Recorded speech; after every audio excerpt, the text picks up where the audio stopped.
ठीक है, तो आज बेसिकली हम ना पी ब्लॉक एलिमेंट स्टार्ट करने वाले हैं। पी ब्लॉक को आपका 11th में भी है और 12th में भी है ना। तो पी ब्लॉक आपका जो 11th में है वो क्या है, 13 है, 14 एंड 15, ये 3 ग्रुप हैं आपके 11th क्लास में। 16 to 18 है तुम्हारे 12th क्लास में, है ना। तो देखो दोनों ही इंपॉर्टेंट है, और तुम्हें पता है कि पी ब्लॉक से अगर तुमने एनालाइज किए होंगे पीवाईक्यूज, तो 3 से 4 क्वेश्चन पूछे जा रहे हैं हर साल। 3 से 4 क्वेश्चन का मतलब क्या है, 12 to 16 मार्क्स, बहुत ज्यादा होते हैं। और सारा का सारा एनसीईआरटी, एनसीईआरटी से ही उठाकर जो है एग्जामिनर दे रहा है। और इनऑर्गेनिक तो चाहे तुम्हारा कोई भी एग्जाम हो, चाहे जेई मेन हो, चाहे नीट हो, चाहे सीयूईटी हो, जो भी तुम देते हो ये, वो एनसीईआरटी बेस्ड ही होता है। ठीक है, तो आपको क्या करना है बच्चे, जब मैं आपको यहाँ पे पढ़ा दूं, ध्यान से सुनना मेरी बात। जैसे कि आज हम ग्रुप 13 कंप्लीट कर लेंगे और तुम्हें समझ में भी आ जाएगा। जो रिएक्शन रटने की है वो बता दूंगी, बाकी जो समझने का है उसको कर लेंगे। ठीक है, तो जब मैं कराऊंगी ना, उसके बाद फ्री तो हो ही तुम, है ना, मतलब कहीं स्कूल वगैरह तो जाना नहीं है।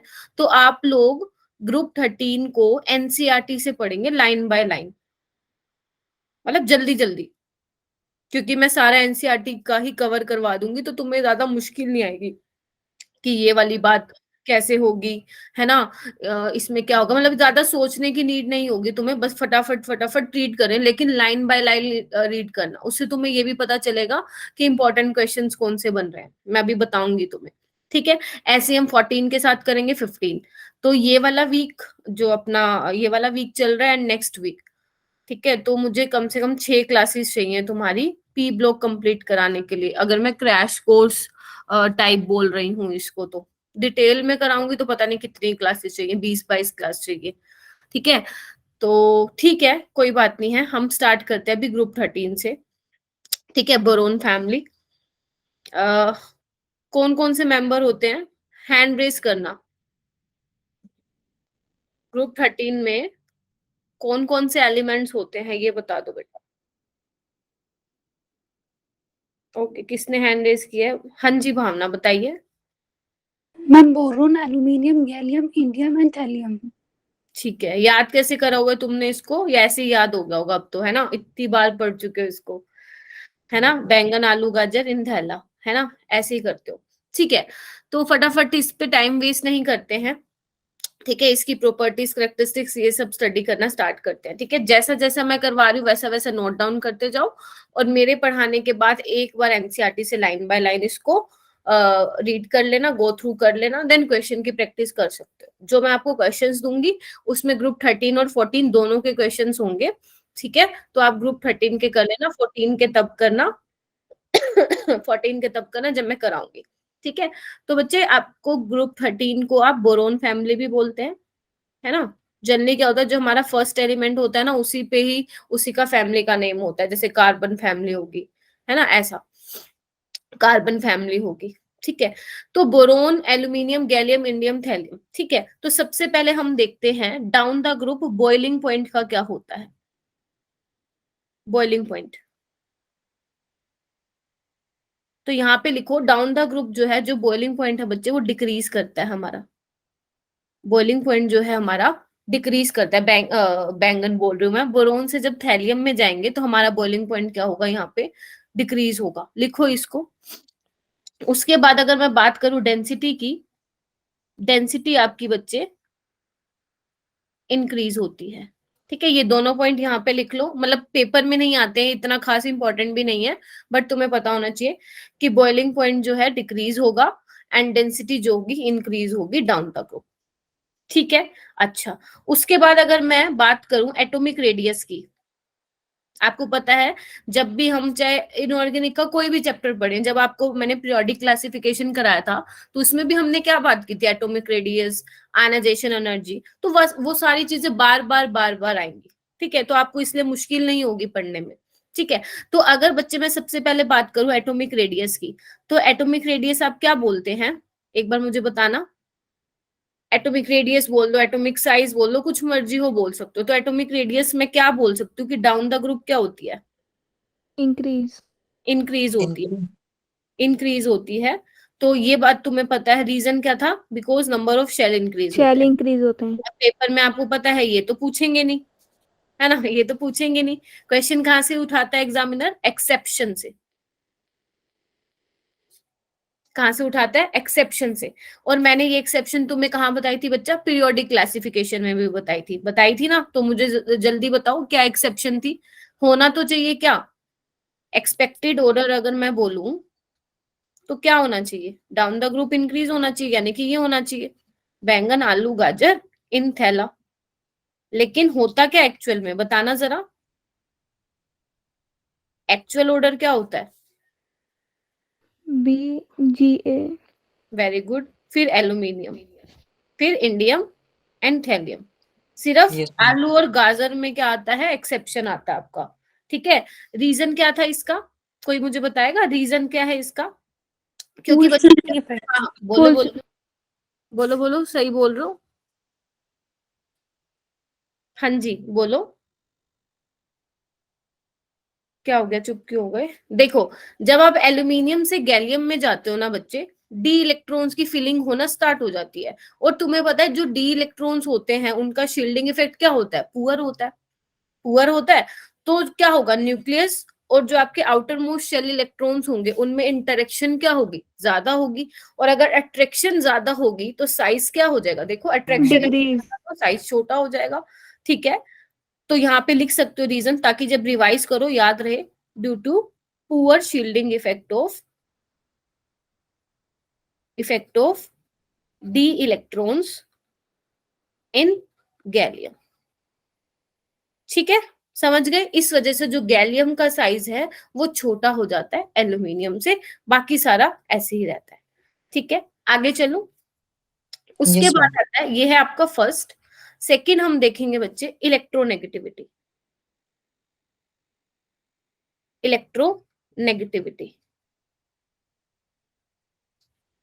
इलेक्ट्रोनेगेटिविटी वैसे क्या होती है डाउन द ग्रुप, अगर मैं आपको बोलूं तो? Ma'am decrease. डिक्रीज होती है। लेकिन यहाँ पे क्या होता है? ऑर्डर होता है ये, एल्यूमिनियम, गैलियम, इंडियम, थैलियम और ये। ठीक है, बोरोन के बाद आना क्या चाहिए था? एल्यूमिनियम आना चाहिए था। ठीक है, लेकिन लास्ट में जा रहा है एल्यूमिनियम। रीजन वही, देखो रीजन वही सेम है। गैलियम का एल्यूमिनियम से क्यों ज्यादा है? वही डी इलेक्ट्रॉन वाला आप रीजन देंगे। Poor thallium shielding. का पुअर शील्डिंग। थैलियम का क्यों ज्यादा है? क्योंकि थैलियम में एफ इलेक्ट्रॉन्स की इंटरविनिंग होती है।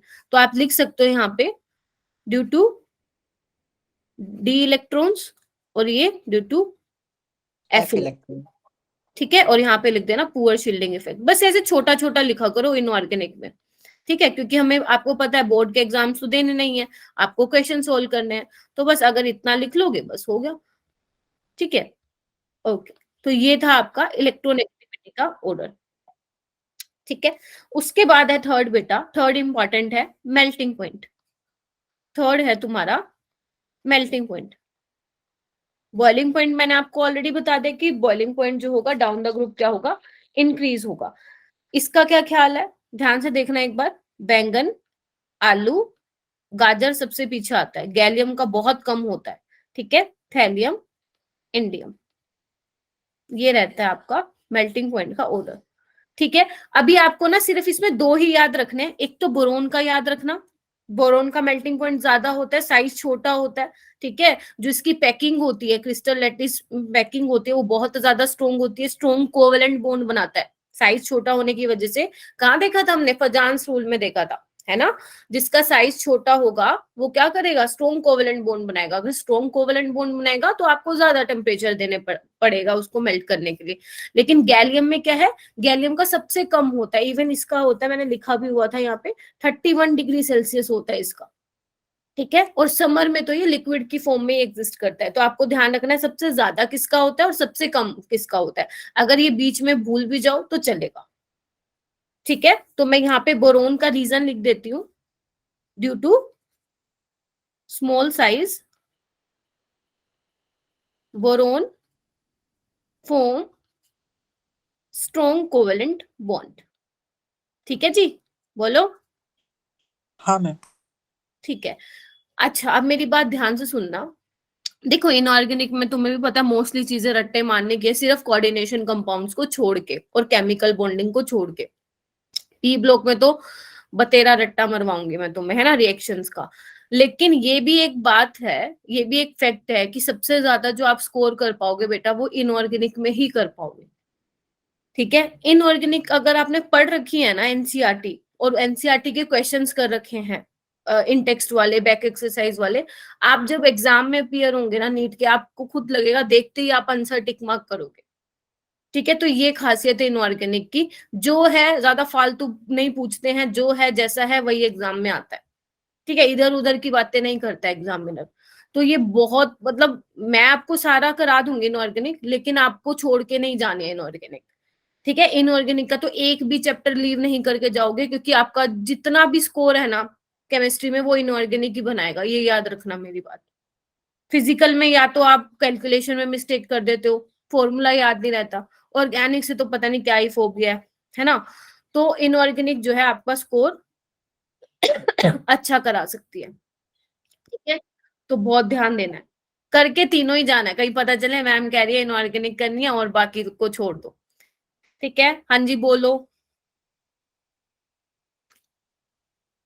अरे बोलो बेटा। हाँ, ठीक है, उसके बाद किसकी बात करेंगे हम करेंगे आयनाइजेशन एनर्जी की। और अगर मैं यही तुम्हें 5:30 बजे बुलाती ना, बातें कर करके ही 6:30 बज जाते और हो लेता फिर अपना ग्रुप 13। ठीक है, तो आयनाइजेशन एनर्जी का देखो क्या ख्याल है, एक्सेप्शन है, एक्सेप्शन आयनाइजेशन एनर्जी में, और ये नीट में बहुत बार क्वेश्चन आया हुआ है। तो आप लोग क्या करेंगे, इसको लर्न करने का तरीका क्या है, डब्ल्यू बनाएंगे, W.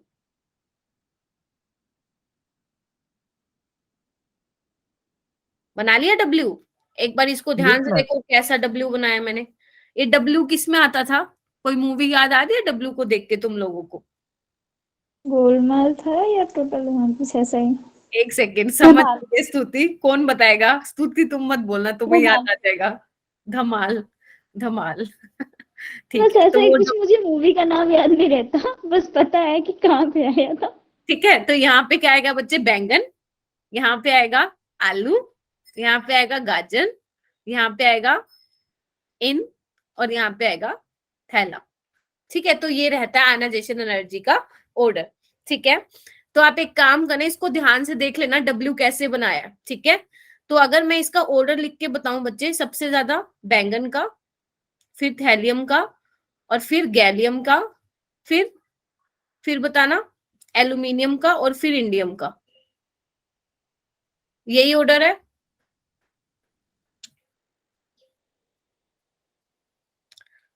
Boron, thallium, gallium, aluminium, indium.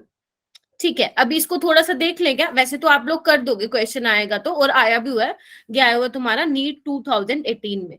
तो अगर तुम्हें डब्ल्यू पता था तो कर लोगे ये क्वेश्चन। ठीक है, अच्छा मुझे जल्दी से तुम रीजन बता दो कि थैलियम का इंडियम से क्यों ज्यादा है, एंड गैलियम का एल्यूमिनियम से क्यों ज्यादा है? क्योंकि आप पढ़ते हो कि डाउन द ग्रुप क्या होता है, साइज आपका डिक्रीज होता है, sorry I am so sorry, down the group size increase होता है और आयनाइजेशन एनर्जी तुम्हारी डिक्रीज होती है ना, नंबर ऑफ शेल्स इंक्रीज होते हैं, और न्यूक्लियस और आउटर मोस्ट शेल इलेक्ट्रॉन के बीच में अट्रैक्शन कम होती है। लेकिन यहाँ पे तो कुछ एक्सेप्शन है ना। तो आप मुझे बता दो थैलियम का ज्यादा क्यों होता है इंडियम से, और गैलियम का ज्यादा क्यों होता है एल्यूमिनियम से?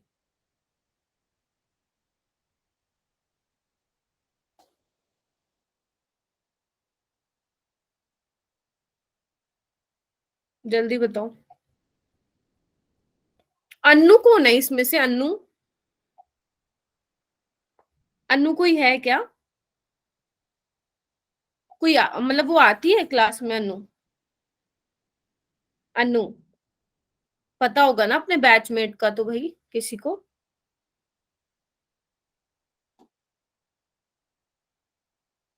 बच्चे भी आजकल बहुत ही ज्यादा खराब है भाई। क्यों मैम? मैंने उसका भी, अनु का मुझे मैसेज आया कि मैम, मैंने कहा तुमने एक भी क्लास ज्वाइन नहीं करी केमिस्ट्री की, शी इज सेइंग कि मैम करी है। मैंने कहा चलो ठीक है अभी क्लास में आ जाओ, कहती नहीं मैम मेरी आज तबीयत खराब है। ओहो, चलो ठीक है, छोड़ो। अच्छा हाँ, ये अंकुश तुमने ठीक बोला, शील्डिंग इफेक्ट का ही रीजन होगा। थैलियम और इंडियम में एफ इलेक्ट्रॉन्स की इंटरवीनिंग होती है, एफ इलेक्ट्रॉन्स का पूरा शील्डिंग इफेक्ट होता है, एंड गैलियम और एल्यूमिनियम में डी इलेक्ट्रॉन का, डी और एफ का चलता रहता है पूरे पी ब्लॉक, इवन पूरी इनऑर्गेनिक में आप ये देखते रहेंगे, डी एंड एफ इलेक्ट्रॉन्स का पूरा शील्डिंग इफेक्ट होता है। पता है ना पूरा शील्डिंग इफेक्ट का ऑर्डर तो पता है ना, एस का सबसे ज्यादा होता है, Yes, डी का, ma'am. फिर एफ का, बस ये भूल मत जाना, ठीक है। लिख देती हूँ ऊपर ऑर्डर ऑफ शील्डिंग इफेक्ट। चलो आगे चलते हैं। चलो आगे चलें। आगे है हमारे पास बेटा केमिकल प्रॉपर्टीज। क्या है? केमिकल प्रॉपर्टीज, जिसमें हम रिएक्शंस देखेंगे, ठीक है। इसमें से कौन सा इंपॉर्टेंट क्वेश्चन है जितना मैंने अभी तक आपको पढ़ाया है? एक तो आयनाइजेशन एनर्जी वाला है, एक एटॉमिक रेडियस है, ठीक है। इलेक्ट्रोनेगेटिविटी। हाँ इलेक्ट्रोनेगेटिविटी ठीक है, लेकिन आया नहीं हुआ ये, ठीक है, ध्यान रख सकते हो इसको, लेकिन ये आया नहीं हुआ पेपर में, एक बार आया होगा, ठीक है। ज्यादातर ये वाला पूछा गया। हाँ और ये भी पूछ ले जाते हैं कि विच ऑफ द फ्लोइंग करके आपको ग्रुप 13 के एलिमेंट्स दे रखे होंगे और आपसे पूछेगा किसका ज्यादा मेल्टिंग पॉइंट है, किसका कम है, तो ध्यान रखना बोरोन का सबसे ज्यादा होता है बेटा और गैलियम का कम होता है, ठीक है। चलो आगे हम बात करते हैं केमिकल प्रॉपर्टीज की। तो सबसे पहले है रिएक्टिविटी टूवर्ड्स एयर। लिख रहे हो क्या सभी साथ साथ? मेरे साथ ही बना लो नोट्स, ताकि फिर साथ सिर्फ में बना क्वेश्चन रहा की प्रैक्टिस ही करो, क्योंकि मैं भी लिख ही रही हूँ तुम्हारे साथ साथ, ठीक है। एयर के साथ रिएक्टिविटी का क्या मतलब है? मतलब अगर मैं मेटल ले लेती हूँ, इसको मैं अगर ई से दिखाऊं और मैं ऑक्सीजन के साथ इसका रिएक्शन कराती हूँ, तो आपको क्या मिलते हैं? E2O3 मिलते हैं। क्या मिलते हैं? ऑक्साइड्स मिलते हैं। और अगर मैं N2 के साथ करवाती हूँ तो बच्चे आपको क्या मिलते हैं? नाइट्राइड्स मिलते हैं, ठीक है। अभी इसकी रिएक्शन से हम देखेंगे, ठीक है, ओके, ठीक है। तो अब क्योंकि हम ध्यान से देखना बोरोन फैमिली कर रहे हैं, तो बोरोन के बारे में कुछ कुछ चीजें हैं बच्चे जो आपको पता होनी चाहिए। तो पहला तो लिखो, लिखो ये करेक्टरिस्टिक, ये लर्न करनी पड़ेंगी, ये उसमें आती है। Which of the following statements are not true regarding group 13 elements, ये अभी लर्न कर लो, जब किसी कॉलेज में एडमिशन ले लोगे तब बेशक भूल जाना, है ना। मैंने भी अपने टाइम याद की थी, उसके बाद अब तुम्हें पढ़ा रही हूँ तो ये पढ़ रही हूँ, ठीक है। तो थोड़ा रटने वाला है बट आना चाहिए। लिखो एक बार, boron does not react in crystalline form. Important है, सारी एनसीईआरटी की लाइंस है, आप बेशक देख लेना। Boron does not react in crystalline form. और आप जैसे जैसे लिखते जाओगे ना बेटा, आपको इनका मतलब भी समझ आता जाएगा। अब आप समझ गए होगे क्रिस्टलाइन फॉर्म में रिएक्ट क्यों नहीं करेगा, वो तो क्योंकि वो स्टेबल है क्रिस्टलाइन फॉर्म में, वो रिएक्ट नहीं करना चाहता, ठीक है। तो पहला पॉइंट का यही है। सेकेंड लिखो, एल्यूमिनियम फॉर्म्स, जो एल्यूमिनियम है वो क्या कर लेती है? थिन लेयर ऑक्साइड जो है वो बना लेती है, Al2O3, ठीक है। और थिन लेयर बनाने के बाद अगर कोई आएगा रिएक्शन करने तो फिर वो रिएक्ट नहीं कर पाएगा, ठीक है। Aluminium form very thin oxide layer Al2O3, ठीक है। उसके बाद लिखो amorphous, amorphous boron and aluminium can form oxides and nitrides. ये 3 पॉइंट ध्यान रखना, ठीक है, कि बोरोन और एल्यूमिनियम जो है ऑक्साइड्स भी बना सकते हैं और नाइट्राइड्स भी बना सकते हैं, ठीक है। तो अगर बच्चे मैं बोरोन फैमिली की ऑक्साइड्स की बात करूं तो कौन कौन से ऑक्साइड्स होंगे? इधर देखना, अभी यहाँ पे बहुत इंपॉर्टेंट आने वाला कंसेप्ट जहां से क्वेश्चन आते हैं भर भर के। B2O3, आलू, गाजर, इन, थैला, बताओ यही ऑक्साइड्स होंगे? Yes ma'am. क्यों? Yes, ma'am. क्योंकि अभी मैंने आपको बताया कि जब आपका मेटल, मेटल कौन सा है ये? ई कुछ भी हो सकता है, बैंगन हो सकता है, आलू हो सकता है, गाजर हो सकता है, इंडियम हो सकता है और हो सकता है। और जब ये O2 के साथ रिएक्ट करेंगे तो ऑक्साइड बनाएंगे, ठीक है। तो मैंने क्या किया, यहाँ पे सारे ऑक्साइड्स बना लेते हैं। लेकिन बच्चे इसमें से 3 ऐसे हैं, गैलियम, इंडियम, थैलियम, जो ये वाले ऑक्साइड्स भी बनाते हैं, ये वाले। एक सेकेंड,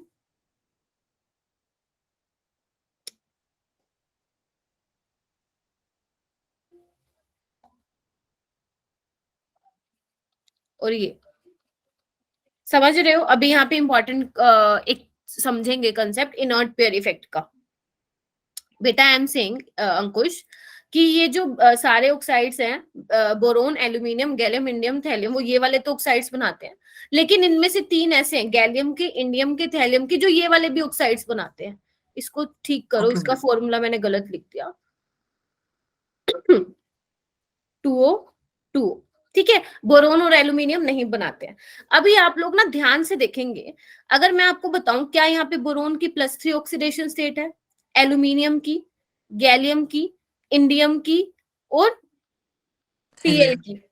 जबकि अगर मैं यहाँ पे बात करूं तो गैलियम की +1 है, इंडियम की +1 है और यहाँ पे थैलियम की क्या है बेटा, +1 है।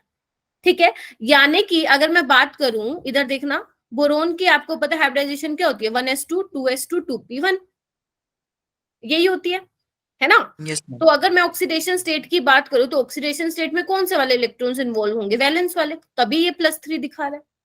ठीक है, ऐसे ही एल्यूमिनियम भी दिखा सकता है +3, ऐसी गैलियम भी दिखा सकता है, ऐसे ही इंडियम भी दिखा सकता है, ऐसे ही थैलियम भी दिखा सकता है। बट मैं बोल रही हूँ ये 3 बंदे ऐसे हैं जो +1 भी दिखा रहे हैं। इसका रीजन क्या है बच्चा, सबको पता है इसका रीजन क्या है, inert pair effect. Inert pair effect सुना होगा सबने, यस मैम। बहुत ज्यादा क्वेश्चंस आते हैं बेटा इनर्ट पेयर इफेक्ट से, चाहे आपने स्कूल में भी एग्जाम्स दिए होंगे तब भी पक्का आया होगा इनर्ट पेयर इफेक्ट। इनर्ट का मतलब क्या होता है, रिएक्ट नहीं मैम कर स्कूल पाता। में नहीं आया था। नहीं आया था, कोई बात नहीं है, तुम्हारे मैम जूनियर्स हुआ आए ही होंगे। नहीं था चैप्टर। अच्छा चैप्टर चलो कोई बात नहीं। इधर देखो 1s2 2s2 2p1 है ना। अगर मैं एल्यूमिनियम की लिखूं, मैं सिर्फ वैलेंस इलेक्ट्रॉनिक कॉन्फ़िगरेशन लिख रही हूँ, तो 3s2 3p1 है ना। गैलियम की क्या हो जाएगी, 4s2 4p1। इधर देखो ध्यान से क्या बता रही हूँ, इंडियम की हो जाएगी 5s2 5p1। अरे बाकी भी बोलो, मेरे को 2 ही बच्चों की आवाज सुनाई दे रही है, 6s2 6p1, यही हो जाएगा। ठीक है, हाँ मैम। अभी ध्यान से समझते हैं इनर्ट पेयर इफेक्ट होता क्या है, बिल्कुल ध्यान से सुनना।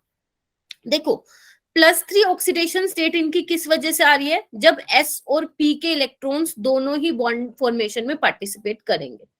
ठीक है, +1 ऑक्सीडेशन स्टेट क्यों आ रही है, इसका मतलब ये होगा कि सिर्फ P के जो इलेक्ट्रॉन है, जो एक इलेक्ट्रॉन है, वही बॉन्ड फॉर्मेशन में पार्टिसिपेट कर रहे हैं, जो S वाले इलेक्ट्रॉन्स हैं वो पार्टिसिपेट नहीं कर रहे, या मैं बोलूं इनर कोर वाले इलेक्ट्रॉन्स जो है वो पार्टिसिपेट नहीं कर रहे हैं जैसे आप डाउन द ग्रुप जाओगे। ऐसा क्यों है, ध्यान से सुनना। जब आप बच्चे बोरोन से एल्यूमिनियम की साइड जाओगे, एल्यूमिनियम से गैलियम, देन इंडियम, थैलियम, होगा क्या, जो आपको दिख रहा है यहाँ पे 6s2 6p1 ऐसे तो नहीं होगा, बीच में तो D और F के भी इलेक्ट्रॉन्स होंगे। आप देख सकते हो इलेक्ट्रॉनिक कॉन्फ़िगरेशन, 6s और 6p के बीच में यहाँ पे फिर D और F के इलेक्ट्रॉन्स भी यहाँ पे फिल हुए होंगे, अगर आप थैल्यूरियम और इंडियम के इलेक्ट्रॉनिक कॉन्फ़िगरेशन देखोगे।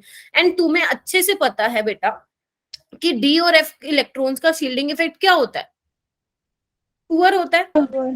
ठीक है, अगर वो इनके बीच में आ जाएंगे तो 6s तो थोड़ा क्या होगा, न्यूक्लियस के पास पहुंचेगा, हाँ या ना, बताओ मेरे को, समझ पा रहे हो। अगर डी और एफ इलेक्ट्रॉन्स बीच में आ रहे हैं तो जो 6s वाला ऑर्बिटल है जिसमें 2 इलेक्ट्रॉन है, तो वो तो न्यूक्लियस के पास ज्यादा चार्ज फील करेगा, अट्रैक्शन ज्यादा फील करेगा। तो क्या होता है, जैसे आप डाउन द ग्रुप जाते हो, जो s इलेक्ट्रॉन्स हैं वो बॉन्ड फॉर्मेशन में पार्टिसिपेट नहीं करते हैं, सिर्फ जो p इलेक्ट्रॉन है, जो आपका वैलेंस शेल इलेक्ट्रॉन है 6p या 5p में बोलूं, वही बॉन्ड फॉर्मेशन में पार्टिसिपेट करते हैं। इसलिए जब आप डाउन द ग्रुप जाते हो तो गैलियम, इंडियम, थैलियम ये +1 ऑक्सीडेशन स्टेट भी दिखाते हैं। तो आप यहाँ पे लिख सकते हो इनर्ट पेयर इफेक्ट के ब्रैकेट में कि NS2 electrons do not take part in bond formation. लिखो या मैं लिखूं, मैं लिख देती हूँ। मैम आप डेडिकेट करें। S इलेक्ट्रॉन्स, या लिखो NS2 electrons do not take part in bond formation. Reason समझ में आया सबको, इसका बहुत इंपॉर्टेंट है। फिर बोल रही हूं 6s और 6p के बीच में D और F इलेक्ट्रॉन्स भी आएंगे। ठीक है, तो जब D और F इलेक्ट्रॉन्स आएंगे तो होगा क्या, जो 6s वाले हैं वो तो थोड़ा न्यूक्लियस के पास जाएंगे, वो ज्यादा अट्रैक्शन फील करेगा, और आपको पता है जो न्यूक्लियस के पास होगा उसको निकालने के लिए तो भैया बहुत ज्यादा एनर्जी देनी पड़ेगी। तो जो 6s इलेक्ट्रॉन होते हैं इन केस ऑफ थैल्यूरियम, तो वो पार्टिसिपेट बॉन्ड फॉर्मेशन में नहीं करते हैं। तो इनर्ट पेयर इफेक्ट की वजह से ही जो लोअर ऑक्सीडेशन स्टेट होती है वो ज्यादा स्टेबल होती है डाउन द ग्रुप। हाँ या ना? हाँ बोलो। Yes, ma'am. हैंड रेज किया। हाँ प्रेरणा बोलो बेटा। गलती से हो गया क्या? Yes ma'am. अच्छा कोई बात नहीं है। तो यहाँ पे मैं आपको पॉइंट्स लिखवा रही हूँ, लिखना एक बारी। Stability of +3 oxidation state decreases down the group. लिखो इसको। एक और पॉइंट लिखो। Stability of +1 oxidation state increases down the group. दिखा? हाँ मैम। यस तो अगर मैं आपको बोलूं बेटा स्टेबिलिटी ऑफ +3 ऑक्सीडेशन स्टेट, तो यहाँ पे मैं लिखती हूँ एल्यूमिनियम, गैलियम, इंडियम, थैलियम। तो क्या मैं ये लिख दूं? देखना एक बारी।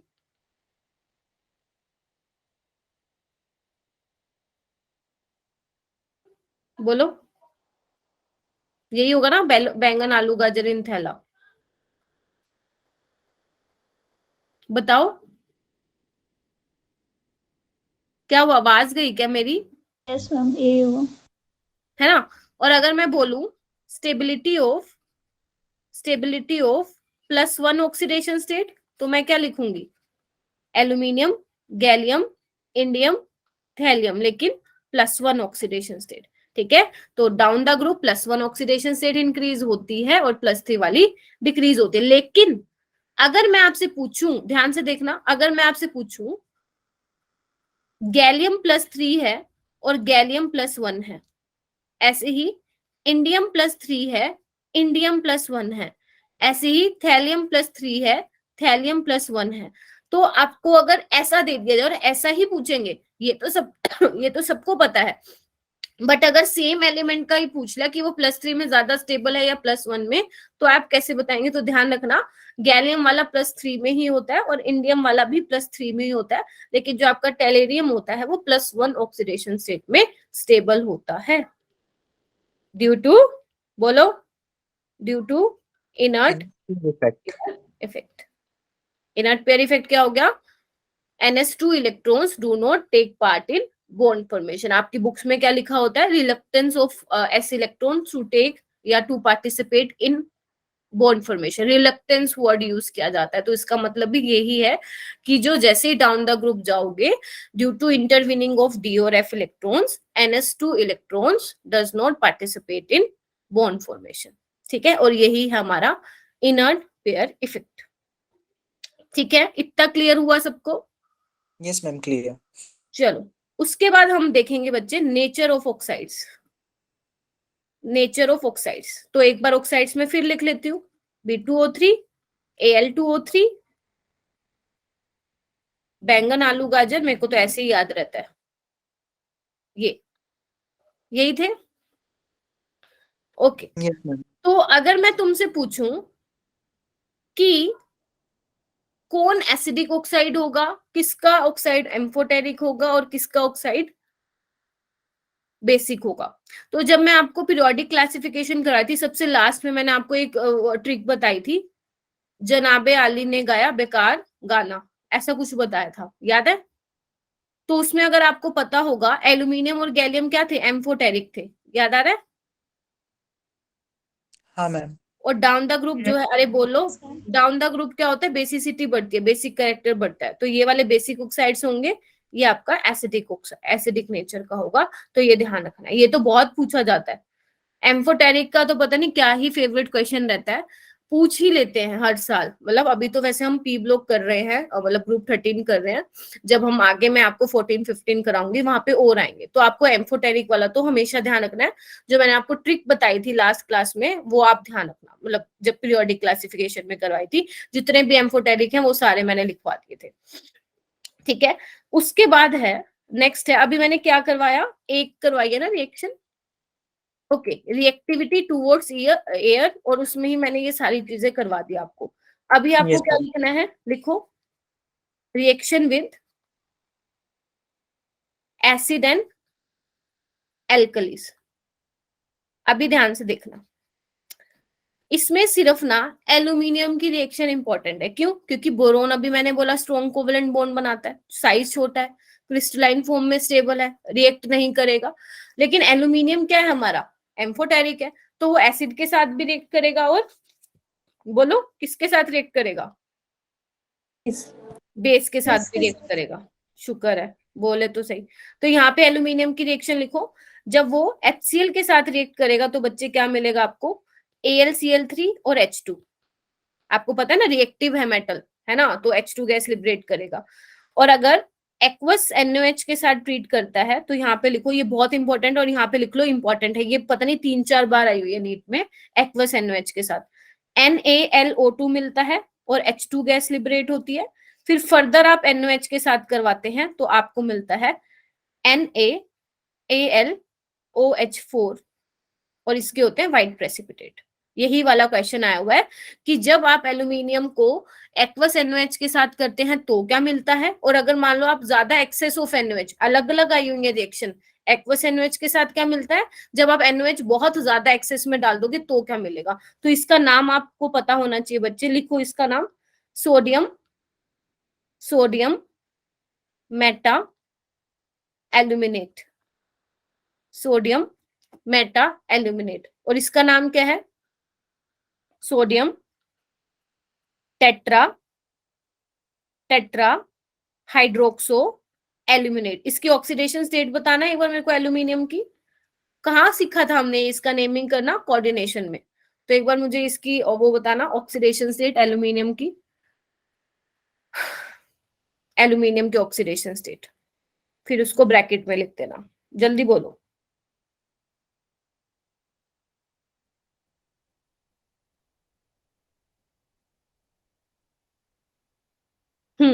बताइए। अरे 3 नहीं होगी क्या? मैम 3 होगा, मैम +3। Na की वजह से हाँ। एक पॉजिटिव हो जाएगा। ठीक है, Na की क्या होगी? +1 होगी, तो +1 + X हाइड्रोक्साइड पे कितना होता है? -1।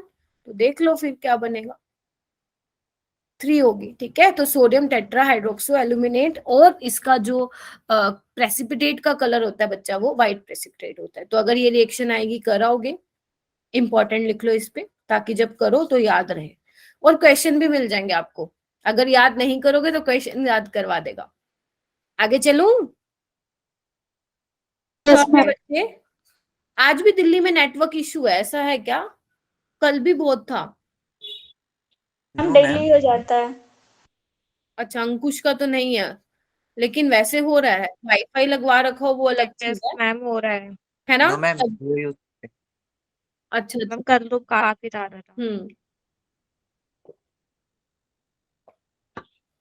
ठीक है, साक्षी लेट हो गया बेटा। Yes ma'am. कहाँ कॉलेज में थे क्या? नो मैम, मैं स्टडी करने के चक्कर में क्लास ही नहीं देख पाई कि आपने 5:30 से पहले ही बुलाया है ज्वाइन करने के लिए। अब मैंने मैसेज देखा। अच्छा अच्छा अच्छा, तभी मैंने जल्दी मैसेज कर दिया था कि मान लो कोई बच्चा पढ़ रहा हो गया कुछ, मेरे को नहीं पता था कि तुमने एक बार भी व्हाट्सएप ओपन नहीं किया। चलो कोई यस बात मैम, भाई नहीं। बहन भी ले लेते हैं कभी कभार फोन, तो ले नहीं पाते, इसलिए स्टडी कर लेते हैं फिर। अच्छा अच्छा, कोई बात नहीं है, जितना मैंने कराया ना ज्यादा मुश्किल नहीं है, अभी ज्यादा मिस भी नहीं हुआ, रिकॉर्डिंग से कवर हो जाएगा, कोई ओके दिक्कत नहीं। मैम। ठीक है, लेकिन एक बार ना बीच में चेक कर लिया करो। अच्छा मुझे ये बताओ, तुम लोग अभी 12 स्टूडेंट्स हो यहाँ पे, मतलब इतने ही रहते हो मेरी क्लास में, तो वैसे अगर जब तुम्हारी 5:30 पे क्लास होती है तो मैं 4:30 पे रख सकती हूँ क्लास, 1 घंटा पहले? एक बार यस मुझे मैम, रख हमारे सकते हो लिए आप। अच्छी बात है। एक बार मैम मुझे हमें चैट कहीं बॉक्स जाना में, नहीं होता। हाँ वही मैं बोल रही हूँ, एक बार मुझे चैट बॉक्स में बता दो, क्योंकि पता है क्या होता है, 5:30 पे मैं लूंगी ना क्लास तो मुझे 5:40 हो जाएंगे तुम्हें स्टार्ट करते करते, और 6:35 पे मुझे छोड़ना पड़ेगा क्योंकि मेरी आगे क्लास होती है। तो फिर वो मजा नहीं आता 1 घंटा पढ़ाने में मेरे को, है ना? तो यस मैम। एक बार आप बोल दो, फिर मैं अपना ना ताकि उस हिसाब से आपको भी न रहे कि 5:30 पे क्लास होती है, मतलब जैसे अभी साक्षी के साथ हुआ, ऐसा नहीं होना चाहिए, है ना? चलो ठीक है, फिर डन है। 8:30 वाली क्लास तो हम 8:30 पे ही रखेंगे, एंड जो 5:30 वाली होती है उसको शिफ्ट करके 4:15 का टाइम मैम उल्टा दूंगी। कर दो ना। उल्टा कैसे करूं बेटा?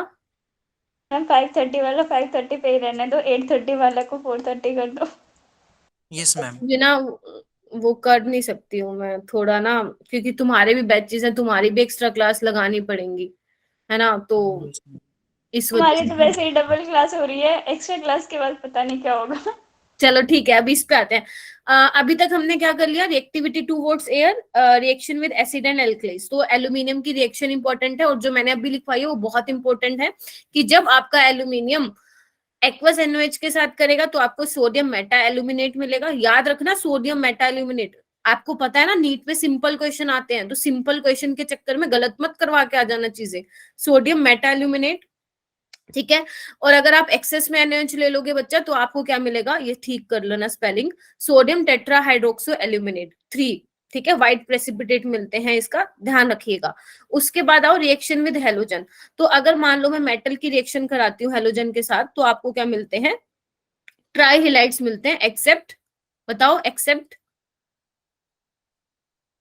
है ना। क्यों, क्योंकि टेल्यूरियम की +1 वाली ऑक्सीडेशन स्टेट ज्यादा स्टेबल होती है। साक्षी आपने पढ़ा है कि डाउन द ग्रुप जो होती है, जो लोअर ऑक्सीडेशन स्टेट होती है, वो ज्यादा स्टेबल होती है due to inert pair effect. Yes ma'am. ठीक है, मैं एक बार फिर यहाँ पे लिखवा रही हूँ, लिख लो यहाँ पे, ठीक है, लिखो +3, बोल रही हूँ मैं, लिखो +3 halides, +3 halides decrease down the group, या वैसे ये लिखोगे तो ज्यादा बेटर रहेगा, स्टेबिलिटी, है ना, स्टेबिलिटी ऑफ +3 हेलाइड्स। और अगर मैं बात करूं +1 की, तो वो क्या होगा, इंक्रीज होगा down the group due to inert pair effect. ठीक है, तो अगर आपको मौका मिले इंडियम या थैलियम में से किसको +1 बनाना चाहोगे, तो आप थैलियम को +1 बनाना चाहोगे, क्योंकि थैलियम वाला +1 में स्टेबल होता है, और बाकी आपका बोरोन, एल्यूमिनियम, गैलियम, इंडियम, ये सारे +3 में स्टेबल होते हैं। ठीक है, तो मैं एक चीज बोल रही हूँ, ध्यान से देखना, क्या मैं बोल सकती हूँ thallium +3 strong oxidising agent than aluminium 3+, बोलो।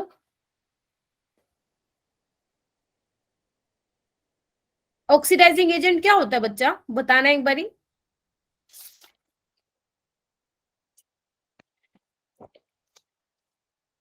ऑक्सीडाइजिंग एजेंट क्या होता है, अरे चुप क्यों बैठे हो, जो दूसरों को ऑक्सीडाइज करे और खुद को रिड्यूस करे। आवाज गई मेरी, यस मैम। मेरी आवाज जा रही है, तुम्हारा नेटवर्क इशू है बहुत। मैम आपकी वॉइस क्लियर मैम है। आपकी आवाज क्लियर है, इधर थोड़ी शोर हो रहा है। अच्छा, तो देखो बच्चे, स्ट्रॉन्ग ऑक्सीडाइजिंग एजेंट क्या होते हैं, जो दूसरों को दूसरों को ऑक्सीडाइज करे, खुद को रिड्यूस। तो टेलियम तो रिड्यूस होके +1 में जाना चाहता है, बट अगर मैं एल्यूमिनियम की बात करूं तो वो नहीं है स्ट्रॉन्ग ऑक्सीडाइजिंग एजेंट। क्यों, क्योंकि वो तो +3 में ही ज्यादा स्टेबल है, वो +1 में नहीं जाना चाहता। अब ये क्वेश्चन कैसे आ सकता है, अगर आप देखो आपके एनसीईआरटी का ही क्वेश्चन है, वो आपके नीट में भी आया हुआ है। आपको क्या कर रखा है, रिडक्शन पोटेंशियल की वैल्यू दे रखी है, ठीक है। आपको उसके बेसिस पे बताना है कि किसका ज्यादा इलेक्ट्रोपॉजिटिव करेक्टर होगा, या कौन स्ट्रॉन्ग ऑक्सीडाइजिंग एजेंट होगा। और तुम्हें अच्छे से पता है जिसका रिडक्शन पोटेंशियल ज्यादा होता है, पता है ये वाली बात, जिसका रिडक्शन पोटेंशियल, मैं सिंपल उसमें लिखती हूँ, देखो इधर, जिसका रिडक्शन पोटेंशियल ज्यादा होता है वो क्या होता है, स्ट्रॉन्ग ऑक्सीडाइजिंग एजेंट या ऑक्सीडाइजिंग पावर। लेकिन जिसका अगर रिडक्शन पोटेंशियल कम होता है बच्चे, तो उसका ऑक्सीडाइजिंग पावर कम होती है, एंड रिड्यूसिंग पावर जो होती है उसकी ज्यादा होती है। ये वाली बात पता है, ये बहुत काम आती है, इलेक्ट्रो में भी काम आती है, ऑर्गेनिक में ऐसे क्वेश्चंस को सोल्व करने के लिए भी बहुत काम आती है। बोलो जी, पता है ये वाली चीज, नहीं पता तो अभी करो इसको याद, ठीक है। रिडक्शन पोटेंशियल ज्यादा, खुद को रिड्यूस करेगा। जैसे मान लो मैं हूं और प्रेरणा है, प्रेरणा, मेरा रिडक्शन पोटेंशियल ज्यादा है तो मैं अपने आप को रिड्यूस करूंगी, प्रेरणा ऑक्सीडाइज करेगी। अगर मेरा रिडक्शन पोटेंशियल कम है तो मैं अपने आप को ऑक्सीडाइज करूंगी, प्रेरणा अपने आप को रिड्यूस करेगी। ठीक है, चलो आगे आइए। आगे हम करते हैं बच्चे some important compounds of boron. some important compounds of boron. Okay, तो सबसे पहला कंपाउंड है आपका बोरेक्स। देखो ना, जो आपका बोरोन होता है ना, उसकी अबंडेंस बहुत कम होती है, ठीक है, तो ज्यादा नहीं मिलता, 0.001% ही मिलता है, और कुछ ही कंपाउंड्स में होता है आपका बोरोन, जैसे बोरेक्स हो गया, है ना, और एक दो में और होता है, तो चाहे कम में है आपके लिए इंपॉर्टेंट है। अब जैसे बोरेक्स है, बोरेक्स से क्वेश्चन भर भर के आते हैं, ठीक है, बोरेक्स वाले कंपाउंड से। तो अगर आपको क्या करना है, ये वाला अच्छे से करना है, बोरेक्स वाला, ताकि इससे जो भी क्वेश्चन बनेंगे वो हम कर सके पेपर में, ठीक है। तो बोरेक्स का बच्चे सबसे पहले केमिकल फॉर्मूला आपको पता होना चाहिए, क्या होता है, Na2B4O7 10H2O।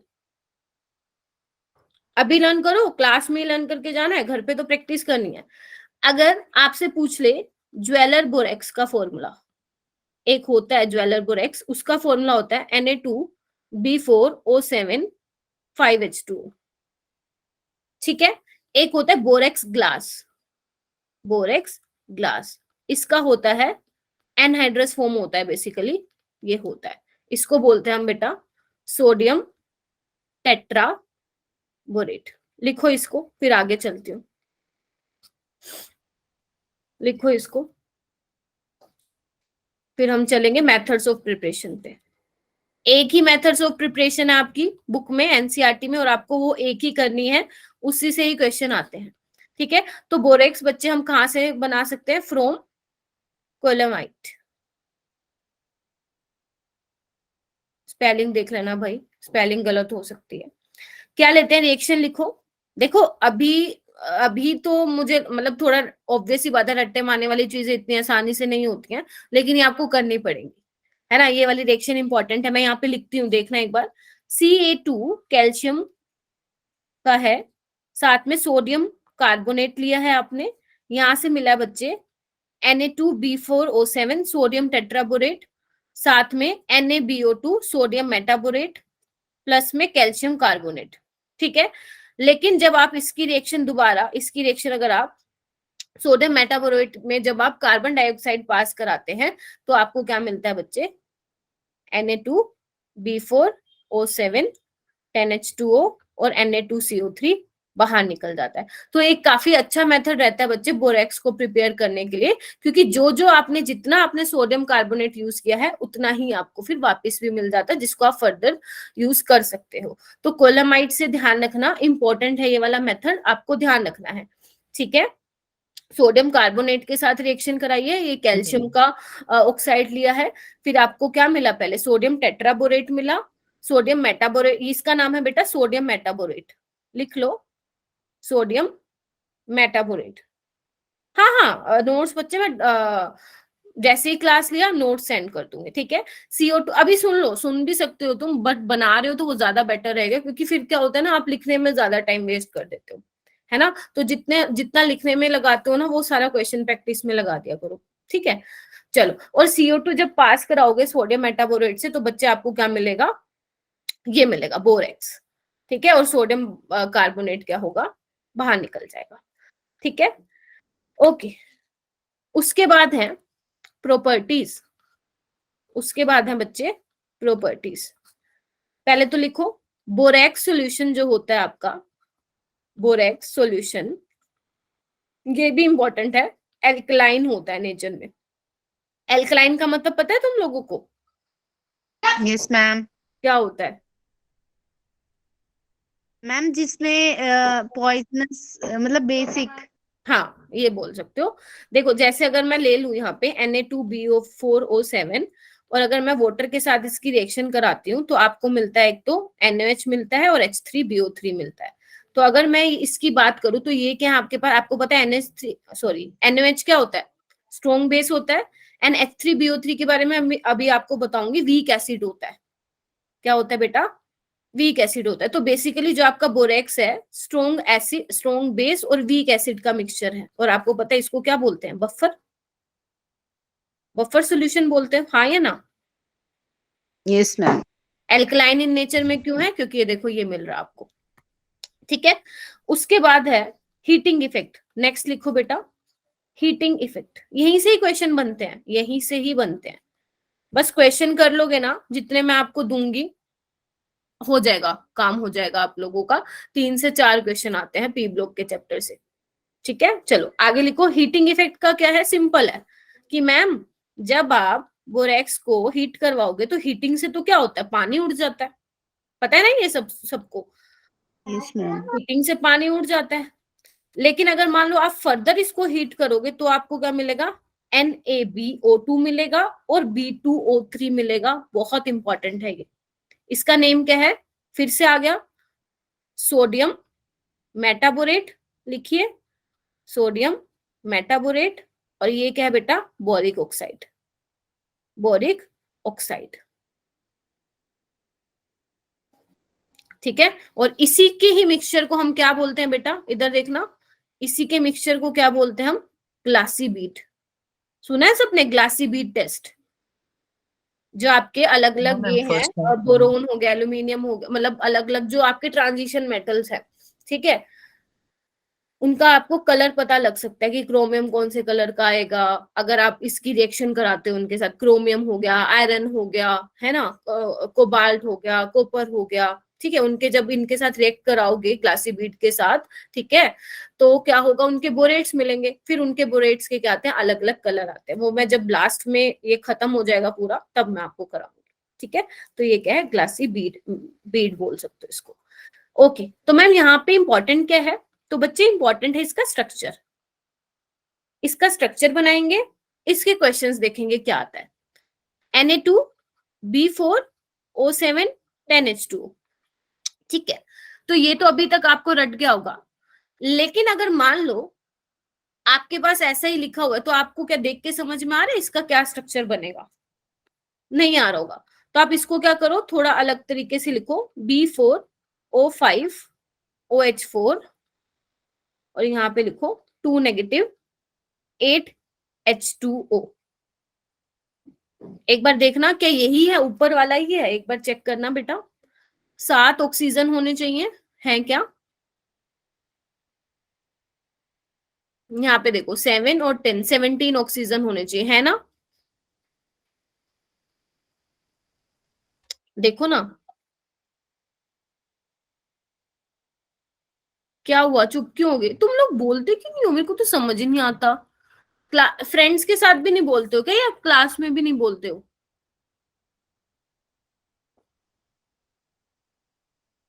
हाँ जी साक्षी, मेरी आवाज नहीं आ रही क्या। मैम ये आपकी आवाज आ रही है मैम, ये तो कम लग रही है मेरे को। कम लग रहे हैं तो बताओ ना, देखो देखते हैं। सोडियम 2 है साक्षी, ठीक यस है। मैम। बोरोन कितने हैं, 4 हैं, 4 हैं। ऑक्सीजन देखो 7 यहाँ और 10 यहाँ, 17, तो 5 और 8 कितने हो गए, 13, और 13 और 4 17। हाइड्रोजन काउंट करें 20, तो यहाँ पे कितने हैं, 4, अरे हो तो गए, 8 2 16, ठीक तो है। हाँ यस मैम, 8 को मैंने देखा। चलो अब इनका स्ट्रक्चर, हाँ अब इनका स्ट्रक्चर कैसे बनाएंगे, देखो 4 बोरोन को ना ऐसे, रुको थोड़ा सा मैंने साइड में बनाती हूँ, अभी आपको लर्न करके जाना है स्ट्रक्चर। 4 बोरोन को ना ऐसे लगा लो, ऐसे लगा लिया जी, और हर बोरोन को एक एक ऑक्सीजन दे दो, ऐसे।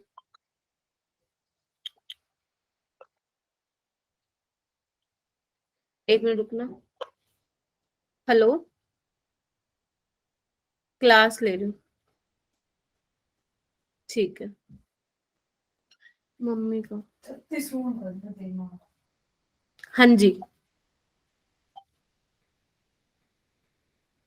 ओके। तो आपको क्या करना है, आवाज आ रही है ना, 4 बोरोन को इस तरह से लगा लेना है, और क्या कहते हैं बीच में ऑक्सीजन लगा देना है। सबके लगा दिया, एक ये रह गया, ठीक है। सभी बोरोन को बच्चे OH OH दे दो, सभी बोरोन को OH OH दे दो, देखो ऐसे OH OH OH OH। अभी जल्दी से देखो क्या जितने हमें OH लगाने थे लगा रखे हैं। 5 ऑक्सीजन है लगा दिए, 4 बोरोन लगा दिए, और 4 हाइड्रोक्सिल ग्रुप लगा दिए, ठीक है। उसके बाद ये क्या है, 8 वाटर के मॉलिक्यूल्स हैं, उसको ऐसे बाहर दिखा देते हैं, और ये 2 नेगेटिव, ठीक है जी। Yes ma'am. ओके, अभी तो ये था स्ट्रक्चर। अब हम देखेंगे यहाँ से क्वेश्चन कैसे आते हैं। तो क्वेश्चन कैसे आते हैं, यहाँ पे मैं लिख रही हूँ, question related to structure of borax, structure of borax. चलो पहला क्वेश्चन ये बनता है hybridisation of boron, hybridisation of boron. देखो यहाँ पे ना दो टाइप की हाइब्रिडाइजेशन है, अगर आप देख पा रहे हैं ध्यान से देखना। एक तो अगर मैं इसकी बात करूं तो 1 2 3 sp2 होगी, ठीक है। यस अगर मैं इसकी बात करूं 1 2 3 4 sp3 होगी। तो 2 sp2 हैं और 2 sp3 हैं, यानी कि एक प्लेनर होगा और एक बच्चे क्या होगा, टेट्राहेड्रल होगा, ठीक है। आपको पता है जो बोरोन है वैसे तो वो 3 बॉन्ड बनाता है, उसके पास 6 इलेक्ट्रॉन ही होते हैं आउटर मोस्ट शेल में, लेकिन इसने यहाँ पे 4 बना रखे हैं, तो इसलिए यहाँ पे नेगेटिव चार्ज रहा होगा और एक इस पे रहा होगा, तभी यहाँ पे 2 नेगेटिव आया है। क्लियर है जी, बोलो। Yes ma'am. चलो दूसरी चीज है आपका बच्चा आता है BOB बॉन्ड कितने हैं, आप मुझे काउंट करके बताइए टोटल BOB बॉन्ड कितने हैं, ठीक है। और काउंट करके दिखाओ BO बॉन्ड्स कितने हैं टोटल, और टोटल लोन पेयर कितने हैं, टोटल लोन पेयर जल्दी से काउंट करके बताओ, फिर हम आगे करते हैं। मैं यहाँ पे लिख देती हूँ 5 14 34, अभी जल्दी कैलकुलेट कर लो, इतने ही है क्या BOB बॉन्ड्स, BOB bonds कितने हैं बेटा? मैम 5 ही है। हाँ अच्छा फिर ठीक है। BO बॉन्ड्स देखना 14 ही है क्या, 1 2 3 4 5 6 7 8 9 10, हाँ 14 है, देख लो एक बार। And what about lone pair, lone pair count कर लोगे ना 1 2 3 4 है ना, 1 2 3 4 बना के तो ना दिखाओ ना, 4 4 होंगे, देखो 2 लोन पेयर है हर ऑक्सीजन के पास, तो टोटल कितने हैं यहाँ पे 10, ठीक है। 17 ऑक्सीजन है तो 32 है ना, सॉरी 17 34 है, 17 है तो उसके डबल कर दो 34 हो जाएंगे। आगे चलूं अब मैं, इस पे टाइम वेस्ट नहीं करते हैं ज्यादा, तो समझ में आ गया। अगर आपको किसी का भी और ध्यान से सुनना, पी ब्लॉक में स्ट्रक्चर के ऊपर बहुत क्वेश्चन आते हैं, तो जो भी इंपॉर्टेंट आपके स्ट्रक्चर है वो आपको बनाने आने चाहिए। अगर बनाने आते हैं तो उससे चाहे कैसे भी मुश्किल से मुश्किल भी क्वेश्चन अगर पूछ लेगा एग्जामिनर, तो भी आप वो करके आ जाओगे, ठीक है। मैम हाँ जी बोलो बेटा। पीओ बॉन्ड 14 समझ नहीं आया कैसे ये 14 देखो है। इधर, देखो इधर, BO बोन्स, ये BO बॉन्ड है, यस मैम। ऐसे ऐसे काउंट कर लो, एक ये Okay. रहा, एक ये रहा, मतलब ऐसे नहीं करना कि एक BO, ये BOB है, 2 BO है, ठीक है। तो ऐसे करके करोगे तो आ जाएगा आपका 14। आगे चलो, यस मैम। साक्षी, स्तुति, अंकुश कहाँ गया, अंकुश है। हाँ अच्छा गया कौन, भागा कौन यहाँ से, एक बच्चा गायब। मैम, कोई शिवानी नेम था शायद। अच्छा ठीक है, चलो उसके बाद हम करेंगे बोरेक्स हो गया, उसके बाद हम करेंगे H3BO3 बोरिक एसिड। सुना है कभी किसी ने डेली लाइफ में बोरिक एसिड? यस मैम, सुना तो है। यस मैम सुना है बट पता नहीं। वो किचन में हम गिराते हैं, वहां पे अगर ज्यादा वो हो जाती हैं, कीड़ियां वगैरह हो जाती हैं, उनके उनके ऊपर डालते हैं तो वो चली जाती हैं, ठीक है। पढ़ के आना घर से, ठीक है, बोरिक एसिड का कहाँ यूज होता है डेली लाइफ में, ठीक है। तो सबसे पहले है बच्चे मेथड ऑफ प्रिपरेशन, तो हम इसको कहाँ से प्रिपेयर करेंगे, पहले बोरेक्स से ही प्रिपेयर करेंगे। रिएक्शन है, तुम्हारे पास कोई चांस नहीं है ना, याद तो करनी पड़ेगी। चलो Na2B4O7, जब आप इसकी रिएक्शन कराते हो बच्चे एक्वस HCl के साथ, तो आपको मिलता है NaCl प्लस H3BO3, ठीक है। या सिंपल आप इसकी एक्वस H2SO4 के साथ भी करा सकते हो, तो आपको मिलेगा सोडियम सल्फेट और H3BO3, ठीक है। चाहे आप एक्वस HCl, ये भी आया होगा इवन क्वेश्चन कि जो आप बोरिक एसिड है वो बोरेक्स से बनाते हो, किसकी प्रेजेंस में, तो आपको ध्यान रखना है HCl और H2SO4 की प्रेजेंस में आपका बोरिक एसिड जो है वो बन सकता है। ओके। ट्रेन ना 6 बजे खत्म कर दूंगी बेटा, वैसे आपकी अगर 5:30 पे होती तो 6:30 पे होती ना ओवर, तो मैं 6 PM पे कर दूंगी, ठीक है। Okay ma'am. मतलब बेसिकली ये है कि ये खत्म होगा तभी करूंगी, ठीक है। तो अभी रहता है ये काफी, ठीक है। चलो इतना हो गया, ओके। उसके बाद है बोरिक, चलो ये मैं बाद में बताऊंगी। उसके बाद लिखो सेकंड, हाँ आज एंड ही करना है इसका। फ्रॉम बोरोन ट्राइहेलाइट्स, तभी तो बुलाया तुम्हें 1 घंटा पहले। ठीक है, बोरोन ट्राइहेलाइट्स। इधर देखना, ध्यान से देखना, इजी है। BX3 बनाओ, बोरोन ट्राइहेलाइड है। X यहाँ पे बच्चे क्लोरीन हो सकता है, ब्रोमीन, आयोडीन। ठीक है, और यहाँ पे क्या करो, देखो इधर इसको लिख दो ऐसे, HOH HOH। ठीक है, तो यहां से क्या करोगे आप, इधर देखना एक बार, ये निकाल लो और आपका बन जाएगा H3BO3 और 3HX। हो गया। क्या किया आपने, वाटर के साथ रिएक्शन की। कितने मोल लिए वाटर के, अगर मैं यहाँ पे लिखूं सिंपल 3 लिए तो आपको क्या मिल जाएगा बेटा, बोरिक एसिड मिल जाएगा। ठीक है, Yes, आगे ma'am. चलो। Yes ma'am. ओके, अब कहोगे मैम BF3 क्यों नहीं लिया, वो इसलिए नहीं लिया क्योंकि जब आप BF3 के साथ वाटर की रिएक्शन कराते हो तो आपको HBF4 मिलता है प्लस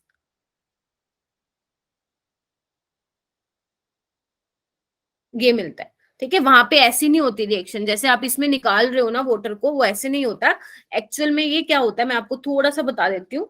देखो BF3 तुम्हें पता है बेटा क्या होता है, लुइस एसिड होता है ना, तुम्हें पता है वैकेंट पी ऑर्बिटल होता है, और वाटर के पास क्या होता है, लोन पेयर होते हैं, तो ये अपने लोन पेयर इसको पकड़ा देता है, तो ऐसे टाइप की रिएक्शन होती है। ठीक है, बाकी में तो क्या है, वाटर ही जो HX है वो बाहर निकल रहा है, लेकिन यहाँ पे क्या है बच्चे, HBF4 बाहर निकलता है।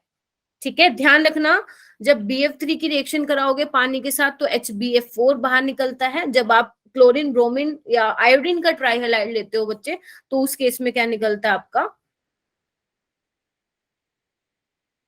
HX बाहर निकलता है, चाहे वो HCl हो, फिर चाहे वो HBr हो, चाहे फिर वो HI हो। आगे चलो। Yes, ma'am. चलो, रटने वाली है ना बहुत सारी चीजें, इतनी तो यस नहीं आई मैम। अभी रटने की। चलो, इसके बाद इसके बाद है फ्रोम डाइवोरेन। अब डाइवोरेन क्या होता है, B2H6। डाइवोरेन क्या होता है, B2H6। Yes. क्या होता है ये, डाइमर ऑफ BH3। ठीक है, चलो ओके। तो इसमें कैसे होता है, इधर देखना एक बारी। B2H6 की जब आप रिएक्शन कराते हो बच्चे वाटर के साथ तो आपको मिलता है बोरिक एसिड। ठीक है, आपको ना इसमें एक इंपॉर्टेंट चीज ये ध्यान रखनी है, पेपर में क्या आया था कि आप बोरिक एसिड को डाइबोरेन से प्रिपेयर करवा देते हैं। ठीक है, आप बताइए उसमें कितने मोल ऑफ H2 रिलीज हुई या कितने मोल ऑफ वाटर जो है वहां से निकले। तो आपको ना ये पता होना चाहिए कि यहाँ पे 6 मोल ऑफ वाटर लेते हैं और यहाँ पे 6 मोल इसके होते हैं एंड 2 इसके निकलते हैं।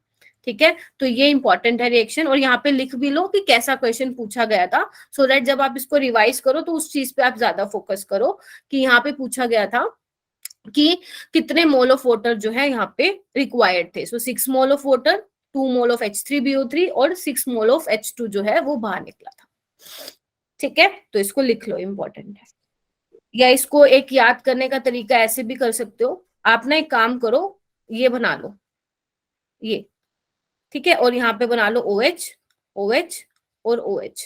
ठीक है, और यहाँ से H2 निकाल दो। ये देखो ऐसे मैंने ऐसे किया था लर्न, तो मैं अब तो भूल गई थी जो मैंने अपने टाइम में किया था, लेकिन अब तुम्हें कराने के लिए मुझे दोबारा याद करना पड़ा। ये देखो, यहाँ से क्या करो, H2 निकाल लो। निकाल लिया, तो कितने निकले यहाँ से, 3H2 निकले। और कितने वाटर लिए हैं आपने, 3 वाटर लिए हैं। ठीक है, 3 मोल ऑफ वाटर लिए हैं, लेकिन आपके पास क्या B2 है, 2 बोरोन है, तो जब एक के लिए 3 हो रहे तो 2 के लिए 6, और एक के लिए 3 H2 रिलीज हो रही है तो 2 के लिए 6। तो आप ऐसे भी कर सकते हो जैसे आपको मन करे। ठीक है, ओके। तो अभी है प्रॉपर्टीज। अगर आपने देखा होगा मैंने आपको कैसे कैसे करा रही हूँ, मैं पहले आपको बता रही हूँ कि किस किस के बारे में आपको पढ़ना है, देन उसका स्ट्रक्चर है तो स्ट्रक्चर करा रही हूँ, उसकी प्रॉपर्टीज करा रही हूँ। तो आपको ऐसे ही सीक्वेंस में पढ़ना है, सीक्वेंस में पढ़ोगे तो ज्यादा फायदे में रहोगे। तो हम क्या पढ़ रहे हैं बच्चे, हम पढ़ रहे हैं डाइबोरेन। तो डाइबोरेन की प्रॉपर्टीज क्या क्या होंगी, इधर देखो। सेकेंड, डाइबोरेन थोड़ी ना पढ़ रहे हैं, बोरिक एसिड पढ़ रहे हैं, ठीक है, बोरिक एसिड पढ़ रहे हैं। तो प्रॉपर्टीज क्या है बोरिक एसिड की, फर्स्ट लिखो बच्चे, इंपॉर्टेंट है, बहुत इंपॉर्टेंट है। It is a weak mono basic non protic Lewis acid. तीन बातें बोल दी अब मैंने यहाँ पे, नॉन प्रोटिक, वीक मोनोबेसिक और लुइस एसिड। क्या होता है यहाँ पे, इधर देखना, जब आप H3BO3 की रिएक्शन कराते हो बच्चे वाटर के साथ, तो आपको ये मिलता है, ठीक है, और यहां से H+ बाहर निकलता है। अब समझो रिएक्शन, ये देखो, इसको मैं ऐसे बना दूं, बोरिक एसिड को, देखना एक बारी,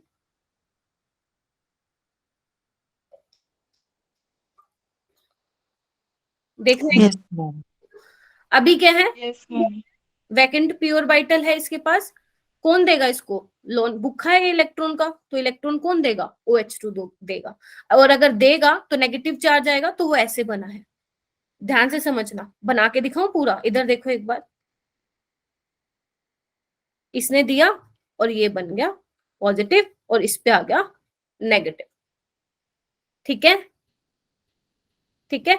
और यहाँ पे क्या होगा, चार्ज न्यूट्रलाइज होगा और ये H+ जो है वो बाहर निकल जाएगा, ठीक है। तो इसका नाम लुइस एसिड क्यों पड़ा बच्चे, क्योंकि इसके पास वैकेंट प्योर वाइटल है, इसको इलेक्ट्रॉन चाहिए, ठीक है। नॉन प्रोटिक वीक मोनोबेसिक का मतलब क्या है, नॉन प्रोटिक का मतलब होता है जो अपना खुद H+ नहीं देगा। अगर आप यहाँ पे देख पा रहे हो तो वाटर ने अपना H+ दिया है, देख पा रहे हो, वाटर ने अपना H+ दिया है, बोरोन ने नहीं दिया है, तो ये नॉन प्रोटिक हुआ।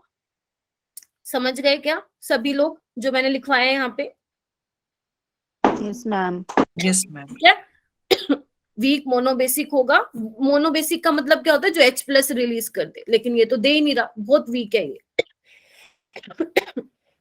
और नॉन प्रोटिक है, नॉन प्रोटिक का मतलब जो अपना H+ ना दे, क्योंकि पानी अपना H+ दे रहा है, ना कि बोरोन अपना H+ दे रहा है। पहली प्रॉपर्टी तो ये होगी।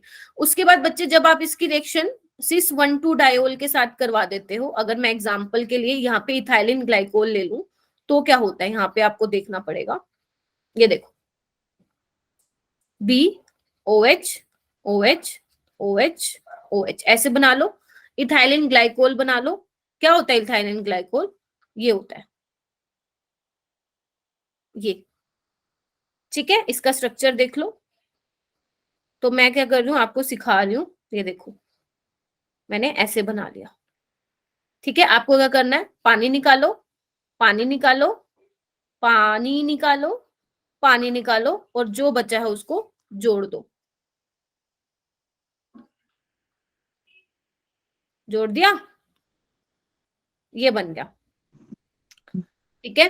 तो ये एक कॉम्प्लेक्स बना लेता है, और ये बहुत इंपॉर्टेंट रिएक्शन है।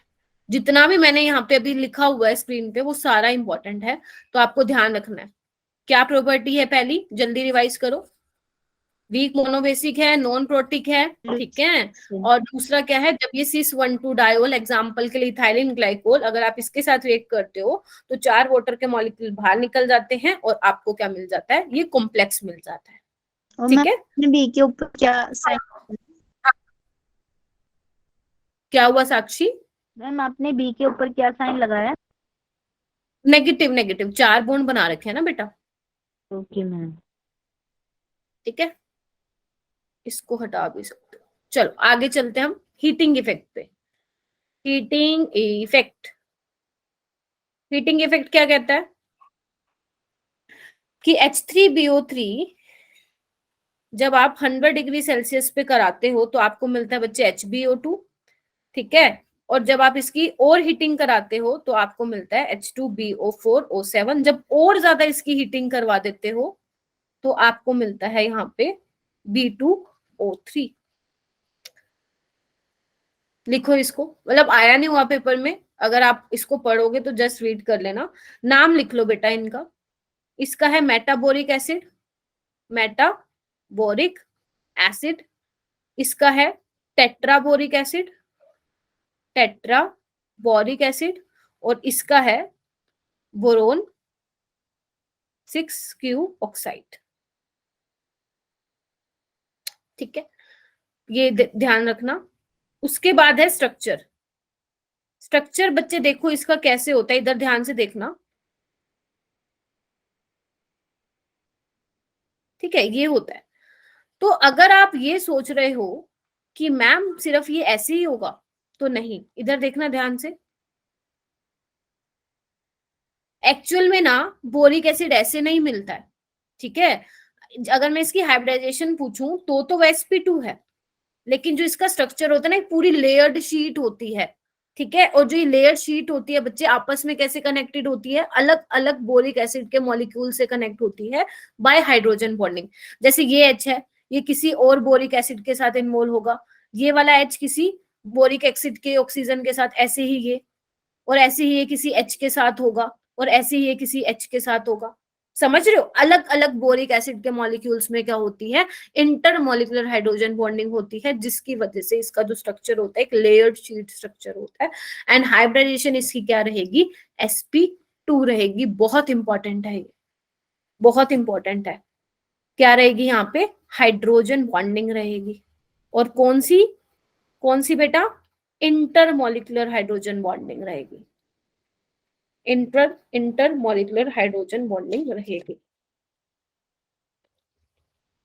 ठीक है। Yes ma'am. चलो, इसके बाद हम आगे करते हैं।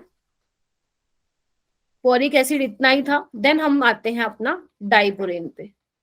डाइबोरेन क्या है, B2H6, वही डाइमर ऑफ BH3। मैम आप एक बार इसके ना स्ट्रक्चर देख लो, क्या ऐसा ही होगा? किसका बेटा, बनाया है क्या तुमने? हाँ हाँ हाँ, मैंने जैसे बुक में, एनसीईआरटी, हाँ ऐसा बुक ही में है। होता है, ठीक है। हाँ, एनसीईआरटी में भी बना होगा ये, ऐसे लेयर्ड शीट स्ट्रक्चर होता है, हाइड्रोजन बॉन्डिंग से कनेक्टेड होते हैं सारे, ठीक है, H और O। ठीक है स्तुति, ठीक है। Okay ma'am. ओके, तो जल्दी से बच्चे इसकी पहले तो लिखो मेथड्स ऑफ प्रिपरेशन। मुझे लगा था 1 घंटे में हो जाएगा, बट ये तो बहुत ज्यादा टाइम हो गया है ना। चलो, सबसे पहले है फ्रॉम BF3। BF3 से कैसे बनाएंगे इसको, ध्यान से सुनना।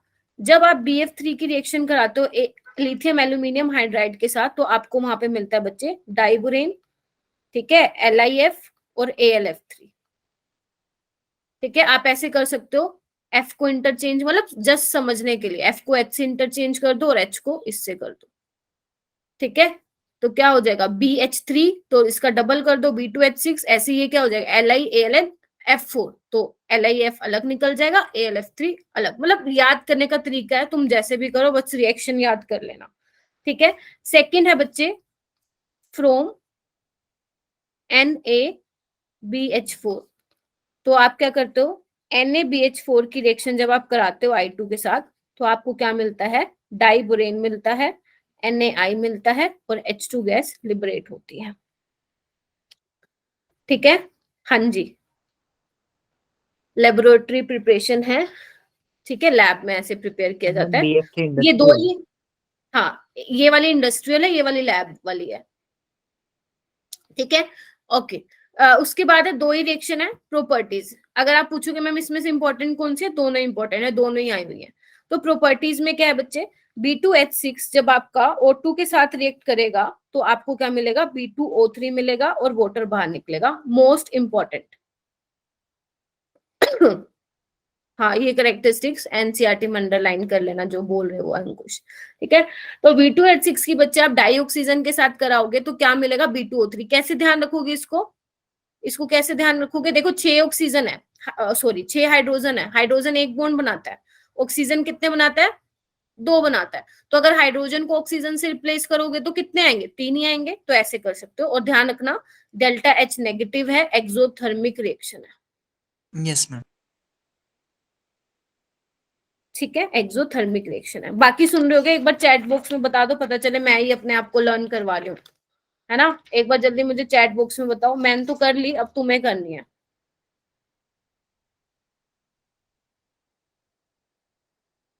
हाँ जी बोलो, फिर मैं लिखती रहूंगी आगे, और कुछ नहीं। रिएक्शन विद वाटर, अरे बोला करो, मुझसे नहीं बोलोगे बेटा, और किससे बोलोगे, है ना, और कौन है। रिएक्शन विद वाटर, तो अगर आप डाइबोरेन की रिएक्शन वाटर के साथ कराते हो तो आपको क्या मिलता है, H3BO3 मिलता है, और ये निकलता है। ये वाली रिएक्शन अभी हमने की है ना, तो ये इंपॉर्टेंट है, आती है, ठीक है। ओके, उसके बाद है third, reaction with, next time मैं ट्राई करूंगी लिख के आऊं, एक्चुअली ना मेरे को टाइम नहीं मिल पा रहा, नहीं तो ये रिएक्शन यहाँ पे लिखने में टाइम वेस्ट हो, मतलब मैं पहले ही यहाँ पे लिख के आती ताकि ये जो 1 घंटे वाला था ना आधे घंटे में हो जाता। अभी मैं लिख रही हूँ, समझा भी रही हूँ, है ना, तो इस वजह से टाइम जा रहा है बहुत ज्यादा। Yes, ma'am. ठीक है, तो मेटल हाइड्राइड के साथ रिएक्शन क्या होगा देखना इधर, मेटल हाइड्राइड की जब B2H6 के साथ कराओगे तो यहाँ पे मिलता है आपको MBH4, ये नेगेटिव और यहाँ पे पॉजिटिव। ठीक है, उसके बाद मोस्ट इंपॉर्टेंट रिएक्शन है रिएक्शन विथ अमोनिया, बहुत इंपॉर्टेंट है, आप देखोगे पता नहीं कितनी बार क्वेश्चन आए हुए हैं। ठीक है, तो अमोनिया की अमाउंट डिपेंड करती है कि आपके क्या क्या प्रोडक्ट बनेंगे। तो यहाँ पे एक बार देख लो, जब मैं B2H6 की रिएक्शन करा रही हूँ NH3 के साथ, और NH3 बेटा तुमने लिया है एक्सेस, लेकिन टेम्परेचर तुमने लो रखा है। ठीक है, हाँ ये वाली रिएक्शन ही करा रही हूँ। दूसरे में NH3 एक्सेस में ही लिया है, बट बच्चे तुमने क्या किया है, हाई टेम्परेचर रखा है। ठीक है, एंड थर्ड वाली जो रिएक्शन है वो लिया है तुमने, NH3 लिया है 450 केल्विन पे 1:2। Yes, ठीक है, ma'am. ये मोल का रेशो है। तो देखो अभी इनकी अमाउंट डिपेंड, NH3 की अमाउंट डिपेंड करेगी कि क्या क्या आपके प्रोडक्ट मिलेंगे। तो जब NH3 आपने लो टेम्परेचर एक्सेस में लिया, लो टेम्परेचर मेंटेन किए, तो बच्चे आपको मिलेगा ये B2H6.2NH3। जब एक्सेस में ले रहे हो हाई टेम्परेचर, ये बहुत इंपॉर्टेंट है, आपको मिलेगा BN, विच इज बताओ इनऑर्गेनिक ग्रेफाइट, क्योंकि जो इसका स्ट्रक्चर होता है वो ग्रेफाइट जैसा दिखता है, तभी इसको बोला गया है इनऑर्गेनिक ग्रेफाइट। और जब आप NH3 लोगे 1:2 तो आपको मिलेगा B3N3H6 which is your inorganic benzene, benzene की तरह दिखता है वो, मैं लास्ट में स्ट्रक्चर दिखाऊंगी इसका, Borazine. जिसको बोराजीन भी बोलते हैं, और ये एरोमेटिक भी होता है जैसे वो होता है। ठीक है, ये रिएक्शन है, बहुत इंपॉर्टेंट है, ध्यान रखना। ठीक है, NH3 की अमाउंट पे डिपेंड करेगा कि क्या क्या प्रोडक्ट बनेगा। ठीक है, उसके Yes, बाद ma'am. अब फिफ्थ रिएक्शन है तुम्हारी reaction with NH3 primary amine, ध्यान से देखना, सेकेंडरी अमीन, ये इंपॉर्टेंट है काफी, ये आएगी रिएक्शन इस बार अगर आना हुआ ग्रुप 13 में से क्वेश्चन। तो देखो बच्चे यहाँ पे ना डाइबोरेन का पहले स्ट्रक्चर बना लो, सबको पता है ना डाइबोरेन का स्ट्रक्चर, मैं अभी दोबारा दिखाऊंगी भी सी बना के, लेकिन अभी ये देखो, देखो अगर डाइबोरेन है उसके साथ अमोनिया NH3 या प्राइमरी अमीन या सेकेंडरी अमीन है, तो ध्यान रखना यहाँ पे क्या होती है बच्चा, अनसिमेट्रिकल क्लीवेज होती है। क्या होती है, अनसिमेट्रिकल क्लीवेज होती है। अनसिमेट्रिकल का मतलब क्या है, ये देखो ऐसे होता है। ठीक है, BH4 अलग निकल जाता है और BH2 के साथ 2NH3 आ जाता है, इस तरह से होता है, प्लस नेगेटिव। अब कहोगे मैम ऐसे क्यों हुआ, क्योंकि बच्चे जो ये प्राइमरी अमीन है अमोनिया है, और ये सेकेंडरी अमीन है वो क्या है, अनहिंडर्ड बेस है। तो मतलब ये क्या करते हैं, इधर देखना एक बारी, ये जो मान लो NH3 है तो वो इस वाले यहां से भी वो अटैक करता है और यहाँ से भी अटैक करता है, तो BH2 के साथ ये चले जाते हैं दो, और अलग से BH4 यूनिट बाहर निकल जाती है। ठीक है, लेकिन अगर मान लो मैं टर्शरी अमीन ले लूं, इधर देखना एक बार, अगर मैं टर्शरी अमीन ले लूं तो वहां पे क्या सीन होगा, आपको पता है टर्शरी अमीन तो स्ट्रॉन्गली क्या है, स्टेरिकली हिंडर्ड है, हाँ या ना, तब वो Yes, ma'am. एक बोरोन पे जाके अटैक नहीं कर सकता, तब वो क्या कराता है बच्चे, सिमेट्रिकल क्लीवेज कराता है। एक बोरोन पे अटैक कर पाना मुश्किल है, तो ये क्या करता है, सिमेट्रिकल क्लीवेज। ठीक है, एक बार इस पे जाता है एक बार इस पे, तो ऐसे हो जाता है सिमेट्रिकल क्लीवेज। ठीक है, तो यहाँ पे क्या बनता है आपका BH3R3N, कितनी यूनिट, 2 यूनिट। ठीक है, या आप इसको ऐसे भी लिख सकते हो B2H6 2R3N। ठीक है, इंपॉर्टेंट है, ध्यान रखना, टर्शरी अमीन के साथ क्या होगा, प्राइमरी के साथ क्या होगा, उसके साथ क्या होगा। ठीक है, ऐसी ही अगर मान लो मैं R3N की जगह CO लूं तो उसमें भी यही सीन होता है, 2BH3CO। ठीक है, तो ये दोनों आप ध्यान रखेंगे। ठीक है, ध्यान ही रखना पड़ेगा। ठीक है, हाँ कंसेप्ट लगाना है, समझ के करना है, तो ये बोल सकते हो जो हिंडर्ड वाले होंगे वो सिमेट्रिकल क्लीवेज कराएं, और ध्यान रखना CO भी सिमेट्रिकल क्लीवेज ही कराता है, हालांकि वो स्टेरिकली हिंडर्ड नहीं है। ठीक है, Yes, ma'am. चलो जी, इतना हो गया। अभी हम करते हाँ, हैं जहां से क्वेश्चन आते ही आते हैं, स्ट्रक्चर ऑफ डाइबोरेन। रट रखा होगा इसको, तो रट के गए थे, और इस बार भी आया था नीट 2022 में क्वेश्चन। क्या होता है स्ट्रक्चर ऑफ डाइबोरेन, बताना। BH यही होता है। कैसे बना है ये? Yes ma'am. ये कैसे बना है? ये क्या है? Two centre two electron bond, जैसे नॉर्मल कोवेलेंट बॉन्ड होते हैं, दो सेंटर हैं और दो ही इलेक्ट्रॉन इन्वॉल्व हो रहे हैं। जबकि ये बंदे क्या हैं? ये हमारे क्या हैं? थ्री सेंटर थ्री इलेक्ट्रॉन है, तीन न्यूक्लियस है और दो इलेक्ट्रॉन इन्वॉल्व होते हैं, और इनको हम क्या बोलते हैं? बनाना बॉन्ड भी बोलते हैं। तो यहाँ पे लिख सकते हो two centre two electron bond कितने हैं बच्चे? 4 हैं, ठीक है। और three centre two electron bond कितने हैं बच्चे? 2 हैं, है कि नहीं? हाँ मैम। बोलो। और 4 क्या है बच्चे? 4 टर्मिनल हाइड्रोजन है यहाँ पे, सिंपल ऐसे लिख दो। और 2 क्या है आपके?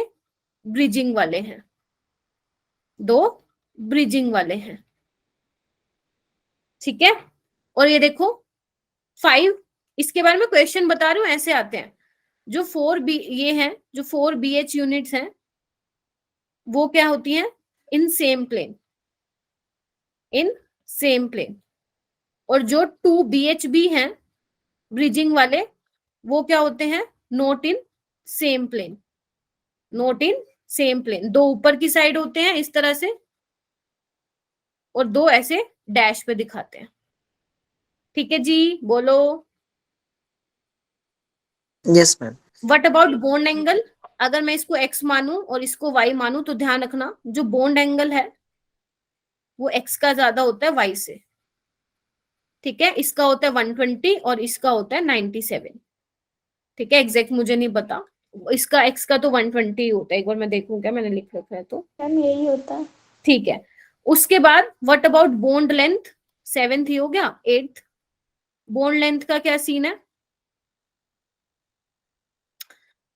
ओके, बॉन्ड लेंथ का क्या है? ब्रिजिंग वाले की बच्चे बॉन्ड लेंथ ज्यादा होते हैं। क्यों? देखो सिंपल सी बात है, कोवेलेंट बॉन्ड है, स्ट्रोंग होगा, स्ट्रोंग होगा तो बॉन्ड लेंथ उसकी क्या होगी? कम हो जाएगी।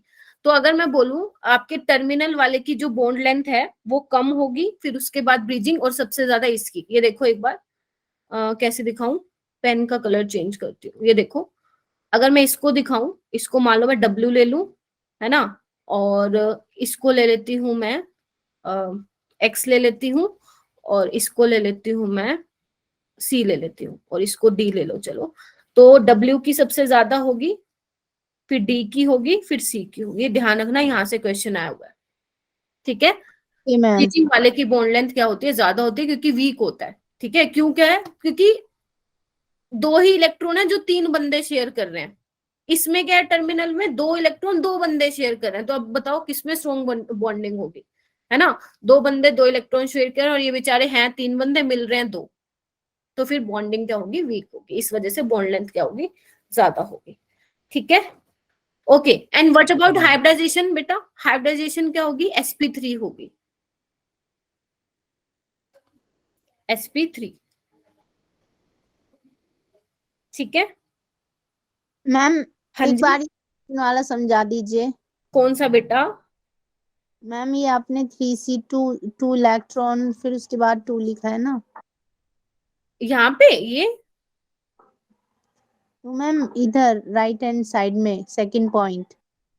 3 सेंटर 2 इलेक्ट्रॉन कैसे आया? Yes ma'am. ये देखो यहाँ पे ना एक पेज लेते हैं, चलो। यहाँ पे देखो, ये है, यहाँ पे ये है, ये है, ये है, ये है। अब ध्यान से देखना, बोरोन के पास 3 इलेक्ट्रॉन होते हैं, 1 2 3, 1 2 3। हाइड्रोजन के पास एक एक होता है, दे दो एक एक। तो ये तो मजे से बना लिया इसने, 2 सेंटर 2 इलेक्ट्रॉन। बचे ये प्राणी, है ना। अब बोरोन के पास क्या है? एक ऐसी ऑर्बिटल है जिसमें एक इलेक्ट्रॉन है और एक वैकेंट है, और ये हाइड्रोजन के पास एक एक है। तो ये क्या करता है? इधर देखना एक बार, इसका एक इलेक्ट्रॉन, इसका और इसकी खाली ऑर्बिटल आपस में क्या कर लेते हैं बच्चे? ओवरलैप कर देते हैं इस तरह से, समझ रहे हो। Yes ma'am. और ऐसे ही सेम यहाँ पे होता है, ठीक है, इसकी ये वाली ऑर्बिटल जिसमें इलेक्ट्रॉन है, इसकी खाली ऑर्बिटल और इसमें जो एक इलेक्ट्रॉन है वो आपस में क्या कर लेते हैं, ओवरलैप कर देते हैं। तभी बोला 3 सेंटर हैं लेकिन 2 इलेक्ट्रॉन है, तभी बोला 3 सेंटर 2 इलेक्ट्रॉन, जिसको हम बनाना बॉन्ड भी बोलते हैं, जिसको हम बनाना बॉन्ड भी बोलते हैं। ठीक है, क्लियर। हाइब्रिडाइजेशन देखो, हाइब्रिडाइजेशन sp3 होगी ना बोरोन की, ध्यान से देख लो कहीं sp2 हो आपके अकॉर्डिंग, देख लिया, बस होने Yes, वाला ma'am, है, ज्यादा SP3 नहीं। होगी। हाँ जी, क्या बोल रहा हूँ अंकुश? SP3 ही होगी मैम। चलो ठीक है, ओके, ज्यादा नहीं रह गया, थोड़ा सा रह गया, आराम से हो जाएगा 6 बजे तक। उसके बाद है some important points of boron family. ठीक है, तो पहला पॉइंट लिखो बेटा, जो पहला है जो हमने छोड़ दिया, स्ट्रक्चर ऑफ H2B4O7, क्या नाम था इसका? टेट्राबोरिक एसिड। लिखो टेट्राबोरिक एसिड, इसका स्ट्रक्चर कैसा होता है? देखो 3-4 बोरोन है ना, लाइन में लगा दो और हर किसी को एक एक ऑक्सीजन दे दो, ऐसे दे दिया, और टर्मिनल वाले बी पे OH लगा दो, लगा दिया, और अब देखो यहाँ पे एक ऑक्सीजन दे दो, यहाँ पे एक ऑक्सीजन दे दो, तो ये रहता है H2B4O7 का स्ट्रक्चर। देखना यही बना है क्या? 7 ऑक्सीजन है, 4 बोरोन है और H2, टेट्राहाइड्रोबोरेट्स। ठीक है, ओके, तो यहाँ पे जैसे भी क्वेश्चन आएगा आप कर लोगे, बोरोन की हाइब्रिडाइजेशन पूछेंगे तो कर लोगे, sp2 होगी 1 2 3, है ना, और आपसे लोन पेयर पूछे वो बता देना, सिग्मा बॉन्ड कितने होंगे कैलकुलेट करना, कितने होंगे, 14 होंगे, BOH बॉन्ड कितने होंगे, 2 होंगे। ठीक है, तो ऐसे वाले क्वेश्चन आने चाहिए आपको। ठीक है, सेकंड है बच्चे, स्ट्रक्चर ऑफ Al2Cl6, सुना है किसी ने?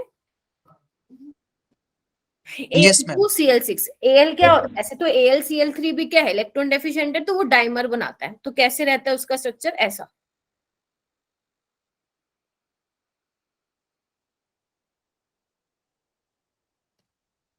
ऐसा।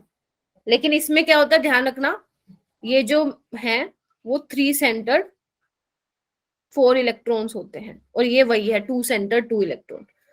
किसी को पता है 3 सेंटर्ड 4 इलेक्ट्रॉन क्या होता है या नहीं पता है? बताना जरा। 3 सेंटर्ड 4 इलेक्ट्रॉन, बाकी तो चुप बैठे हैं, मुझे लगता है वो साथ में कुछ और ही कर रहे हैं, रील्स देख रहे हैं या तो फेसबुक चला के बैठे हैं या कुछ और ही कर रहे हैं, रिस्पॉन्स है ही नहीं, 2-3 बच्चों को छोड़ के क्लास में। सपने बहुत बड़े बड़े देख रखे हैं तुमने, सपने अगर बड़े देखो तो उनको पूरा भी करना पड़ेगा बच्चे, ऐसे बैठे बैठे नहीं होगा। पता है क्या 3 सेंटर्ड 4 इलेक्ट्रॉन क्या होता है, या नहीं पता? यस मैम, इनके Yes, ma'am. 4 इलेक्ट्रॉन्स। बना के दिखाऊं क्या? एक बार इधर देखना, एक बार देखो, एल्यूमिनियम के पास कितने होते हैं बच्चे? 3 इलेक्ट्रॉन होते हैं। ठीक है, तो 1 Yes, 2 ma'am. 3, ऐसे मैं यहाँ पे बना रही हूँ 1 2 and 3। और क्लोरीन के पास 7 होते हैं, 1 2 3 4 5 6, और एक 7 मैं इस वाले कलर से बना देती हूँ, और यहाँ पे भी क्या होगा 1 2 3 4 5 6, और यहाँ पे मैं 7 बना देती हूँ। ठीक है, तो देखो ये वाले तो Cl के साथ बन जाएंगे।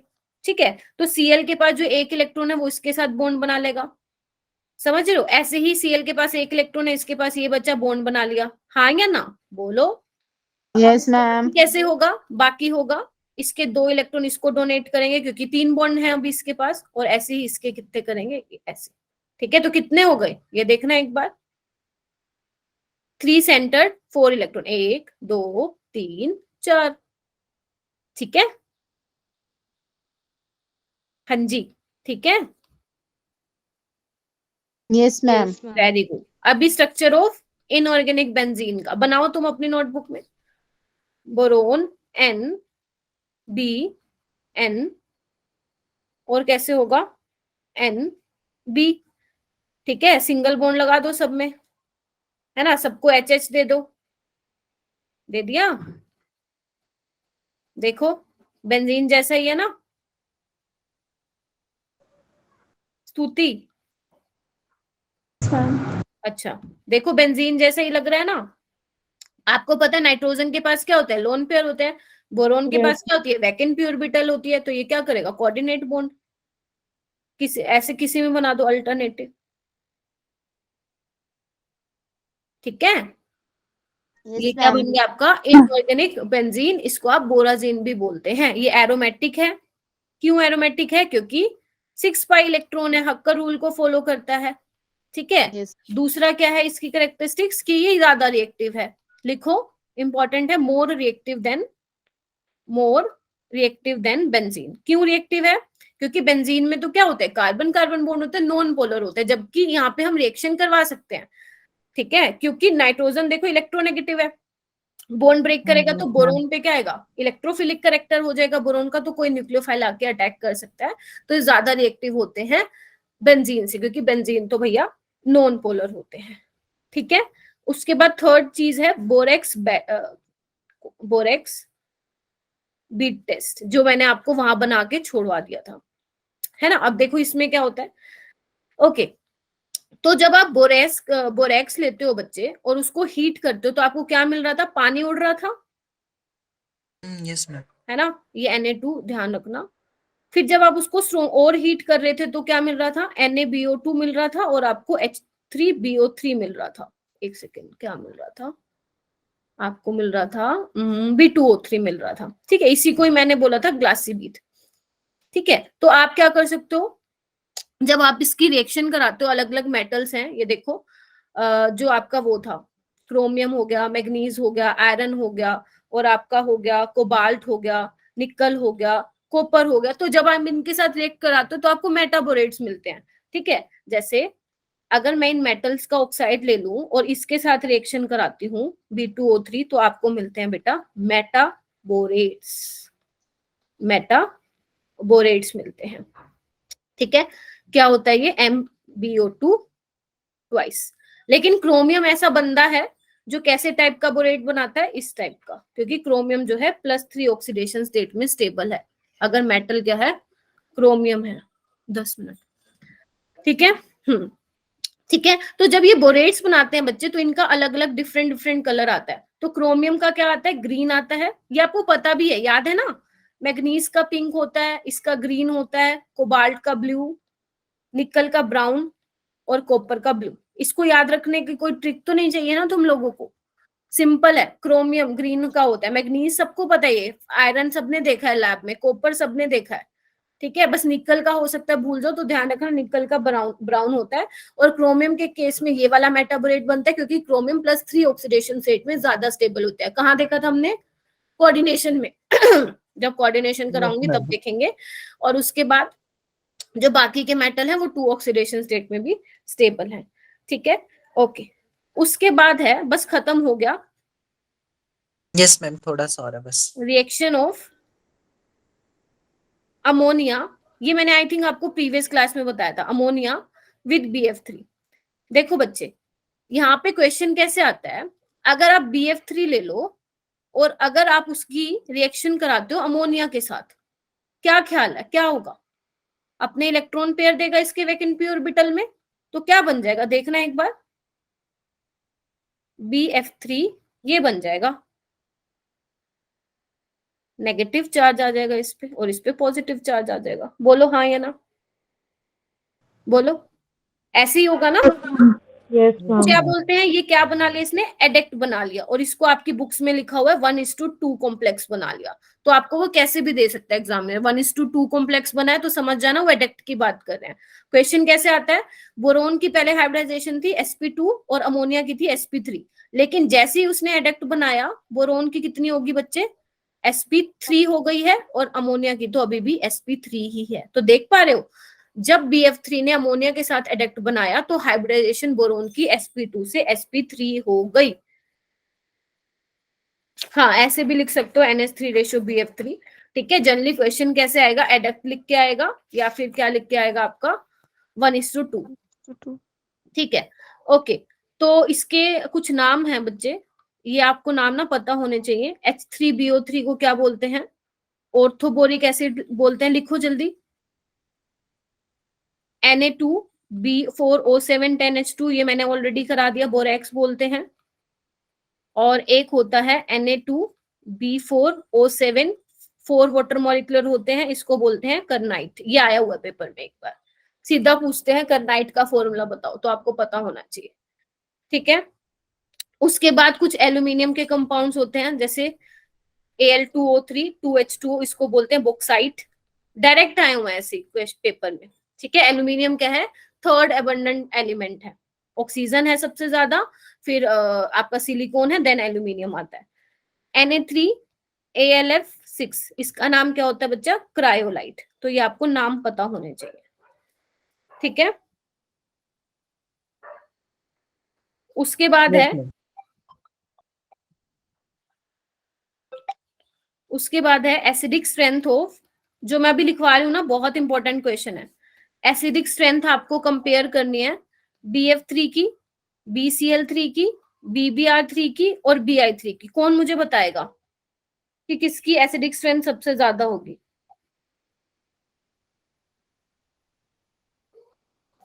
सोचो। Ma'am,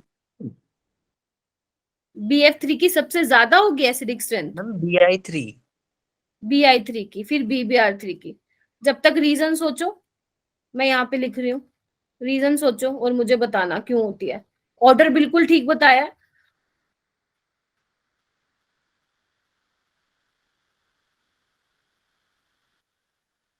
सोचो सोचो। मैम मैंने तो इलेक्ट्रोनेगेटिविटी के रीजन से सोचा था। अच्छा, लेकिन क्या होगा, यही होगा क्या? मुझे तो नहीं लग रहा। बाकी कोई और बताना चाहता है तो इधर देखो जल्दी। BF3 है, यस मैम। बोरोन के पास कौन सी वैकेंट ऑर्बिटल है, जल्दी बताओ। 2p। फ्लोरीन के पास इलेक्ट्रॉन है, कहाँ है? 2p में।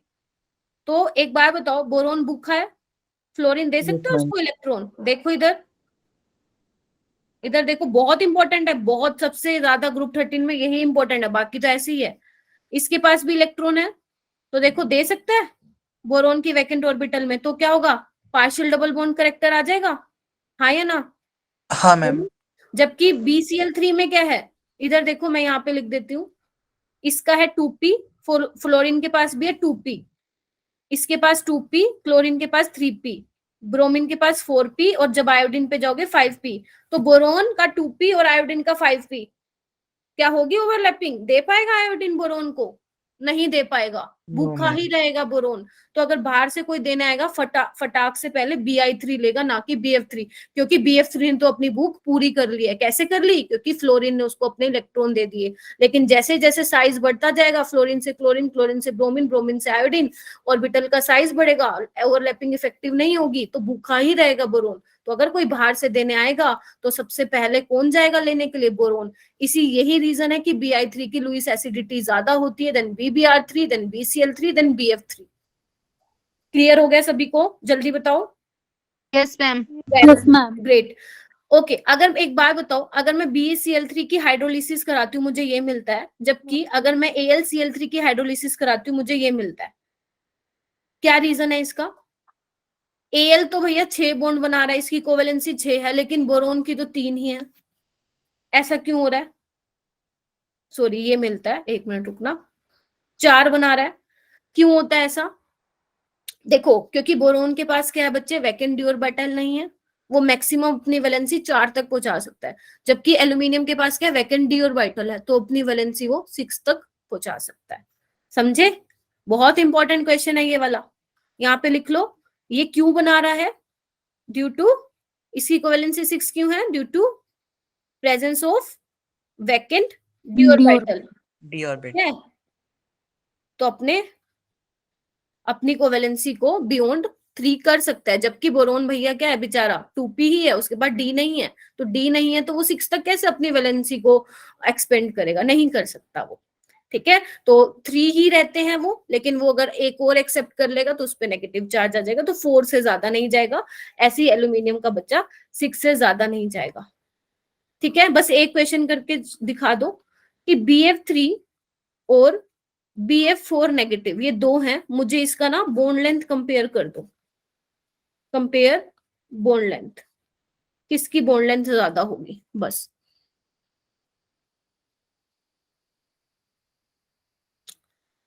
बताओ जल्दी।